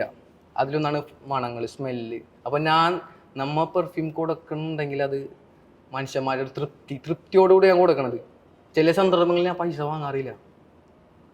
പൈസക്കാണെങ്കിൽ പൈസ അതിനൊരു വാല്യൂ നമുക്ക് വാങ്ങാം. ചിലവർക്ക് ഞാൻ മണങ്ങൾ കൊടുക്കും, അത് ഫ്രീ ആയിട്ട് കൊടുക്കും. അതായത് അവരതിൽ തൃപ്തിയാക്കും. ചിലപ്പോൾ അവരുടെ അത്ര ക്യാഷ് ഉണ്ടാവില്ല, പക്ഷെ ഞാൻ അത് കൊടുക്കും. നമുക്ക് വേണ്ടത് അവരുടെ ഒരു തൃപ്തിയും അവരുടെ ഇഷ്ടവുമാണ്. അതായത് എല്ലാം നമുക്ക് പൈസ കൊണ്ട് നേടാൻ പറ്റും, പക്ഷെ ചില കാര്യങ്ങൾ പൈസ കൊണ്ട് നമുക്ക് നേടാൻ പറ്റൂല. അതിലൊന്നാണ് പെർഫ്യൂം, മണങ്ങൾ. മനുഷ്യന്മാരെ ഇഷ്ടപ്പെട്ട് അവർ കൊടുക്കണം. അതൊരു പ്രത്യേക ഇഷ്ടമാണ്. അത് അവ തിരിച്ചിഷ്ടം വന്നോളൂ. അതെ, തിരിച്ചിഷ്ടം വന്നോളൂ. ഒരു മനുഷ്യന് കൊടുക്കുന്നതാണ് പണം എന്നാണ് വിശ്വസിക്കുന്നത്. മികച്ച വാക്കുകളാണ്. എന്താണ് ചിപ്പായിയുടെ ഫ്യൂച്ചർ പ്ലാൻസ് എന്താണ്? കാരണം ചിപ്പായി 2-3 ഇടങ്ങളിലായി ആളുകൾ ബ്രാൻഡ് അറിഞ്ഞു തുടങ്ങി. താങ്കൾ പെർഫ്യൂമിൻ്റെ കൂട്ടുകൾ ഉണ്ടാക്കി തുടങ്ങി. ഇനി ഇത് ആളുകളിലേക്ക് എത്തിക്കണമെങ്കിൽ ഒരു പ്ലാൻ വേണമല്ലോ. എന്താ നമ്മൾ ചെയ്യാൻ ഉദ്ദേശിക്കുന്നത്? എനിക്കിന്ന് ഏറ്റവും നല്ല സോഴ്സിങ് അറിയാം പെർഫ്യൂമിൻ്റെ. എനിക്കിന്ന് ഏറ്റവും നല്ല പെർഫ്യൂമിൻ്റെ റോ മെറ്റീരിയൽസ് എവിടെ നിന്ന് എടുക്കുമെന്ന് അറിയാം. ഏറ്റവും നല്ല മിക്സിങ് എനിക്കറിയാം. അത് പഠിച്ചുകൊണ്ടേയിരിക്കും. ഇനിയും പഠനം തുടർന്നുകൊണ്ടേയിരിക്കും. അപ്പോൾ ഒരു ഫ്രാഗ്രൻസ് ബ്രാൻഡിനെ സംബന്ധിച്ചിടത്തോളം ഇതിൻ്റെ തുടക്കം മുതൽ ഇതിൻ്റെ ഒരു ബിൽഡപ്പ് വരെ ഇതിനെനിക്ക് ഫുള്ളായിട്ട് ഇപ്പം ഞാൻ പഠിച്ച് മനസ്സിലാക്കിയിരിക്കണേ. ഇതിനെ ഏറ്റവും നല്ല മാർജിനിൽ കൊടുക്കാൻ പറ്റണ തരത്തിൽ, ഇതിന് ഏറ്റവും കുറഞ്ഞ കോസ്റ്റിൽ ഇതിന് ചെയ്യാൻ പറ്റണ രീതിയിൽ, ഇതിൻ്റെ പ്രൊഡക്ഷൻ കോസ്റ്റ് കുറച്ച് ഇതിന് ഏറ്റവും നല്ല ലാഭത്തിൽ നല്ല മാർജിനിൽ കൊടുക്കാൻ പറ്റണ ഒരു നോളജ് ഞാൻ അക്യൂർ ചെയ്തിരിക്കണേ. അതിൻ്റെ ഒരു അറിവ് എനിക്ക് ലഭിച്ചിരിക്കണേ. ഞാനിപ്പോൾ നിലവിൽ അത് തന്നെയാണ് ചെയ്തുകൊണ്ടിരിക്കുന്നത്. നല്ല പ്രൊഡക്ഷൻ കോസ്റ്റ് കുറച്ച് നല്ല പെർഫ്യൂം നല്ലൊരു കുറഞ്ഞ റീസണബിൾ പ്രൈസിൽ നിന്ന് കൊടുത്തുകൊണ്ടിരിക്കുന്നത് ജനങ്ങൾക്ക്. അതായത് ഇതിൻ്റെ ഇന്നത്തെ ഹോൾസെയിൽ, അതായത് ഇന്ത്യ ഭരിക്കണ ഹോൾസെയിൽ ഡീലേഴ്സിന് പോലും ഇന്ന് തന്നെ അറിയാം. ഒന്നുമില്ലാത്ത തന്നെ അറിയാം. ഞാൻ കാരണം അവരെന്നെ കണ്ട ആളാണ്. അവരെന്നെ കണ്ട ആളാണ്. 19-ാം വയസ്സിൽ കണ്ടതാണ്. അവരെന്നെ കണ്ടതാണ്. അപ്പോൾ അല്ല, ഞാൻ ചോദിക്കട്ടെ, അപ്പോൾ ഇനി കുറേ ഔട്ട്ലെറ്റുകൾ തുടങ്ങുകയാണോ ഫ്രാഞ്ചൈസി മോഡലാണോ? ഇത് ഫ്രാഞ്ചൈസി കൊടുക്കാന്നുള്ള ഉദ്ദേശത്തിലാണ് ഇതിന്. ഫ്രാഞ്ചൈസി കൊടുക്കുക. ഞാനിപ്പോൾ ഒരു ഫ്രാഞ്ചൈസി എടുക്കുവാണെങ്കിൽ എനിക്ക് നിങ്ങൾ സാധനം തരും. ഫ്രാഞ്ചൈസി എന്നാ ചിലവ് മേടിക്കും? 2.5 ലാഖിൽ ഫ്രാഞ്ചൈസി ബിൽഡ് ചെയ്ത് കൊടുക്കാന്നുള്ള മൈൻഡിലാണ്. 2.5 ലാഖിൽ ഫ്രാഞ്ചൈസി ബിൽഡ് ചെയ്ത് കൊടുക്കും. ഞാനൊരു ചോദ്യം ചോദിച്ചോട്ടെ. 2.5 ലാഖാണ്. ഈ റോട്ടിൽ അത്ര വിൽക്കുന്ന ഒരു വ്യക്തി നിങ്ങളെ തേടി വരികയാണ്. നിങ്ങൾക്കൊരു കഴിഞ്ഞ കാലം ഉണ്ട് അങ്ങനെ. ഷിഹാസിനെ എല്ലാവരെയും പുറകെ നടന്നേക്കുന്നൊരു ഒരു വ്യക്തി വന്നിട്ട് ചോദിക്കുകയാണ്, എനിക്ക് കുറച്ച് അത്തറ് വേണം, കുറച്ച് കാര്യങ്ങൾ വിൽക്കാനായിട്ടാണ്, എനിക്ക് കുറച്ച് ചിപ്പായി തരും, എൻ്റെ 2.5 ലക്ഷം രൂപ ഇല്ല എന്ന് പറയുകയാണ്. തീർച്ചയായും കൊടുത്തിരിക്കും. എന്ത് ചെയ്യും? തീർച്ചയായും കൊടുത്തിരിക്കും. വെറുതെ സഹായിച്ചിരിക്കും. കാരണം എനിക്കറിയാം വന്ന വഴിയും അതിനെ ബുദ്ധിമുട്ടും. തോറ്റു കൊടുക്കാത്തവനായിരിക്കും അങ്ങനെ വന്നേക്കണം. അപ്പോൾ ഉറപ്പായിട്ട് അതിനൊരു വഴി ഞാൻ കണ്ടുപിടിച്ചിരിക്കും, കൊടുത്തിരിക്കും. തോറ്റു പോകാത്തവരാണ് അങ്ങനെ വന്ന് ചോദിക്കുള്ളൂ. സാറേ ഇപ്പം എൻ്റെ സംസാരങ്ങൾ ചിലപ്പോൾ എല്ലാവർക്കും അത് ദഹിക്കണം എന്നില്ല, പക്ഷേ ദഹിക്കണവരുണ്ട്, അവരുള്ളിലെ തീയുള്ളവരായിരിക്കും. ഞാൻ പറയുന്ന വാക്കുകൾ അവർ അങ്ങനെ തന്നെ അവർക്ക് മനസ്സിലാകാൻ പറ്റും. കാരണം എന്താണ്, അവരുള്ളിലും ആ തീ ഉണ്ടാവും, എൻ്റെ ഉള്ളിൽ ആ ഫയറുള്ളവർ തമ്മിൽ ഞാൻ പറഞ്ഞ കാര്യങ്ങൾ കൃത്യമായി അത് ക്യാച്ച് ചെയ്യുന്നത്. അതുകൊണ്ടാണ് എനിക്കൊരു കോള് ഭൂമിയുടെ പല ഭാഗത്ത് നിന്ന് എനിക്ക് വന്ന കോളുകൾ, അതിൻ്റെ അടിസ്ഥാനമാണത്. 70 രൂപയും കൊണ്ട് തുടങ്ങിയ ഒരു ചെറുപ്പക്കാരനുണ്ടായിരുന്നു, ലോകം മുഴുവൻ ഓടിയത് ആ 70 രൂപയുടെ ബലത്തിലാണ്. ഇന്ന് വലിയൊരു ബ്രാൻഡായിട്ടുണ്ട്. ഇനിയും ഒരുപാട് ഉയരങ്ങൾ ഷിഫാസിന് കീഴടക്കാനുണ്ട്, ഫ്രാഞ്ചൈസി കൊടുക്കാനുണ്ട്, കുറേ കാര്യങ്ങൾ ചെയ്യാനുണ്ട്. പെർഫ്യൂം ഇൻഡസ്ട്രി എന്ന് പറയുന്നത് ഭയങ്കര വലിയ നമ്പർ ടേൺ ഓവറുള്ള ഒരു ഇൻഡസ്ട്രിയാണ്. ലോകത്തിലെ ഏറ്റവും ടേൺ ഓവറുള്ള ബിസിനസ് ഇൻഡസ്ട്രിയാണ് ഫ്രാഗ്രൻസ് ഇൻഡസ്ട്രി. അത് നമ്മൊന്ന് സാറിന് നിന്നതിനാൽ അത് നമുക്ക് ചെയ്യാൻ പറ്റും, ചെയ്യണം, ചെയ്തേ പറ്റുള്ളൂ. ഞാനൊരു ലാസ്റ്റ് ക്വസ്റ്റ്യനോടെ നിർത്തുകയാണ്. ഈ ചേറ് നിറഞ്ഞു നിൽക്കുന്ന ലുലുവിൻ്റെ ഫ്രണ്ടിലാണ് നിന്നത്. അന്നൊരു ചേറ് നിറഞ്ഞു നിൽക്കുന്ന സ്ഥലത്ത് മഴവെള്ളത്തിലൊക്കെ വലിച്ചു വന്ന് ലുലുവിലേക്ക് ചെല്ലുന്നുണ്ട്. ലുലു സ്വീകരിച്ചില്ല, 4 എണ്ണം ആയാലേ ലുലുവിൽ പറ്റുള്ളൂ എന്ന് പറഞ്ഞു. ഇപ്പോൾ യൂസഫ് അലിയൊക്കെ ഈ ഇൻ്റർവ്യൂ കേൾക്കുകയാണെന്നിരിക്കട്ടെ, എന്താ ലുലുവിൽ കയറുമോ? കാരണം ലുലു നമ്മളെ തിരസ്കരിച്ച് വിട്ടാണ്, ലുലു തിരിച്ച് കയറുമോ? തീർച്ചയായും കയറും. അതിനുള്ള പണിയാണ് ഞാൻ എടുത്തോണ്ടിരിക്കണത്. നല്ല പ്രൈം ലൊക്കേഷനിൽ ഞാൻ ഇടാൻ കാരണം അതാണ്, ലുലു കയറുക എന്നുള്ള ലക്ഷ്യത്തിലാണ്. അത് ലുലു കയറണം മാത്രമല്ല എൻ്റെ വിജയം. എനിക്ക് പുറത്തേക്കുള്ള രീതിയിലുള്ള ഫ്രാഗ്രൻസ് ബിൽഡ് ചെയ്യണം എന്നുള്ള ആഗ്രഹത്തിലാണ് ഞാനിപ്പോൾ നിലവിൽ. അത് ലോകത്തിലെ ഏറ്റവും വലിയ ഇൻഡസ്ട്രി ഫ്രാഗ്രൻസിൽ ഫ്രാൻസ് ആണ്. ലോകത്തിൻ്റെ ഏറ്റവും വലിയ ഇൻഡസ്ട്രി പെർഫ്യൂമറിയിൽ ഫ്രാൻസ് ആണ്. France, Spain, Italy. അപ്പോൾ അവിടെയാണ് എനിക്ക് എത്തേണ്ടത്. നമ്മൾ അന്ന് മാർക്കറ്റ് തേടി പോയാലാണ്. ആദ്യം കൊച്ചി വന്നു, കോഴിക്കോട്, ബോംബെ പോയി, അവിടെയാണ് എത്തേണ്ടത്. എനിക്ക് അവിടെ നിന്നാണ് ഇനി പഠിക്കേണ്ടത്, അവിടെ നിന്നാണ് എനിക്ക് ഇനി ബിൽഡ് ചെയ്യേണ്ടത്, അവിടെയാണ് ചിപ്പായി എത്തേണ്ടത്. കാരണം ലോകത്തിന്റെ വലിയ വലിയ ബ്രാൻഡുള്ള സ്ഥലം, അവിടെയാണ് ചിപ്പായി എത്തേണ്ടത്. സ്വപ്നം ചെറുതല്ല, സ്വപ്നം വലുതാണ്. എത്തോ ഇല്ലയോ എന്നല്ല, ഞാൻ അതിനുവേണ്ടി പണിയെടുക്കും, എത്തണ വരെ പണിയെടുക്കും. ഇതിനൊരു അവസാനമില്ല. അവസാനം എന്ന് വെച്ചാൽ മരണമല്ലാണ്ട് ഇതിനൊരു അവസാനമില്ല. അതുവരെ പണിയെടുക്കും. സ്വപ്നം വലുതായിപ്പോയി സാറേ, ഉറങ്ങാൻ പറ്റണില്ല. സ്വപ്നം വലുതാകട്ടെ സാറേ, അതല്ലേ വേണ്ടത്. സ്വപ്നം ഇനിയും വലുതാകണം, അതാണല്ലോ ആവശ്യം. അന്ന് 19 വയസ്സുകാരൻ നാട് വിട്ടത് ബാപ്പാനെയും ഉമ്മേനെയും സന്തോഷത്തോടെ നോക്കാനാണ്. ഇന്ന് ബാപ്പയും അമ്മയും സന്തോഷവാനാണ്. അതെ അതെ, തീർച്ചയായും. എന്നെ പറയും, ഒരുപാട് ജീവിതത്തിൽ തന്നെ ഒരുപാട് മാറ്റങ്ങൾ ഉണ്ടായില്ലേ. എന്നെ പറയും മകൻ, ഇപ്പൊ മകനെ എങ്ങനെ കാണണമെങ്കിൽ ബാപ്പ എന്നെ പറയുന്ന വിശ്വസിക്കുന്നത്. പണ്ട് ബാപ്പാനെ കണ്ട പോലെയല്ല ഇന്ന് ആൾക്കാർ ബാപ്പാനെ കാണുന്നത്. ഇന്ന് അദ്ദേഹത്തിന്റെ മോനൊരു ബിസിനസ്സുകാരനാണ്, കച്ചവടക്കാരൻ. അത് വലിയൊരു കാര്യമാണല്ലോ. ഒന്നുമില്ലാത്ത ഒരാളിൽ നിന്ന്, ഒന്നുമില്ലാത്തൊരു ബാക്ക്ഗ്രൗണ്ടിൽ നിന്ന് നല്ലൊരു ബിസിനസ് സെക്ടറിലേക്ക് വന്നല്ലോ. അത് അച്ഛനെ നല്ലൊരു സന്തോഷത്തിലാക്കി. പിന്നെ എനിക്ക് നല്ല സപ്പോർട്ട് ചെയ്തത് എൻ്റെ വൈഫ് അത്യാവശ്യം നല്ല സപ്പോർട്ടാണ്.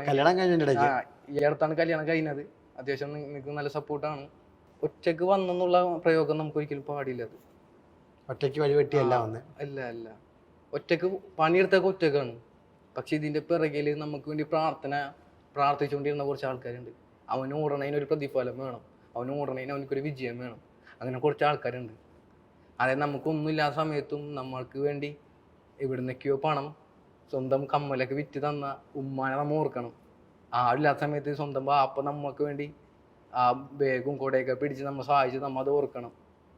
പിന്നെ എല്ലാ സമയത്ത് നമ്മളെ കൂട്ടുകാരന്മാർ വന്ന് എന്നെ സഹായിച്ചത്. നമ്മ ഒറ്റക്ക് വന്നത് അതല്ല, ഒറ്റക്കല്ല വന്നത്, ഇവരെല്ലാവരും ഉണ്ടായിരുന്നു. പണിയെടുത്തത് ഞാനാണ്. പണിയെടുത്തപ്പോൾ എനിക്ക് ദൈവമാണ് എനിക്ക് തന്നത്. ഇതാണ് ഇതിൻ്റെ അടിസ്ഥാനം. ഷിഹാസിൻ്റെ ജീവിതം മുന്നോട്ട് പോകുന്ന ഏതൊരാൾക്കും മാതൃകയാണ്. ഞാനും ഫോട്ടോ കൊച്ചിയിൽ പോയിട്ടുണ്ട്, ഞാനും ബീച്ചിൻ്റെ സൈഡുകളിൽ ഇരുന്നിട്ടുണ്ട്. നിങ്ങളുടെ എല്ലാവരുടെയും മുന്നിൽ ഷിഹാസിനെ പോലെ ഒരാൾ അത്തറുമായി വന്നിട്ടുണ്ട്. അയാൾ നിങ്ങളുടെ കൈകളിൽ ഒരിക്കലെങ്കിലും അത്തരം മണം നിങ്ങൾക്ക് തന്നിട്ടുണ്ട്. അതിന് പിന്നിൽ അങ്ങനെ നടക്കുന്ന ഓരോ വ്യക്തിക്ക് പിന്നിലും ഓരോ ഷിഹാസുമാരുണ്ട്, ഓരോ ചിപ്പായിമാരുണ്ട്. അതുപോലെ ഒരുപാട് ബ്രാൻഡുകൾ ഉണ്ടാവട്ടെ. ഷിഹാസ് എല്ലാവർക്കും ഒരു പ്രചോദനമാണ്.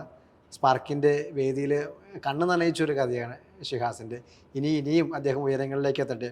അദ്ദേഹം സ്വപ്നം കാണുന്നത് പോലെ ഫ്രാൻസും ഗ്രീസും സ്പെയിനും ലോകത്തിൻ്റെ എല്ലാ ഭാഗങ്ങളിലേക്കും അറിയപ്പെടുന്നൊരു ബ്രാൻഡായിട്ട് ചിപ്പായ്സ് മാറട്ടെ എന്ന് ആശംസിക്കുകയാണ്. നിങ്ങളുടെ തീ അത് കെടാതെ തന്നെ ഉള്ളിലുണ്ടാകട്ടെ. സാറ് എന്നോട് പറഞ്ഞല്ലോ സ്വപ്നം കൂടുതലാണെന്ന് പറഞ്ഞല്ലോ. സാറിൻ്റെ സ്വപ്നങ്ങൾ ഇനിയും ഒരുപാട് വലുതാകട്ടെ, ഇനിയും മുന്നോട്ട് പോകട്ടെ. നാളെ നമ്മൾ കാണും, വീണ്ടും കണ്ടുമുട്ടും. അന്ന് വീണ്ടും നമ്മൾ ഒരിക്കലിരിക്കും. അന്ന് ലോകം മുഴുവൻ അറിയപ്പെടുന്നൊരു ബ്രാൻഡായിരിക്കും ചിപ്പായ്സ് എന്ന വിശ്വാസം എനിക്കുണ്ട്. സ്പാർക്കിൻ്റെ വേദിയിൽ കഥ പറയാൻ വന്നതിൽ അതിലേറെ സന്തോഷമുണ്ട്. നമുക്ക് വീണ്ടും കണ്ടുമുട്ടാം.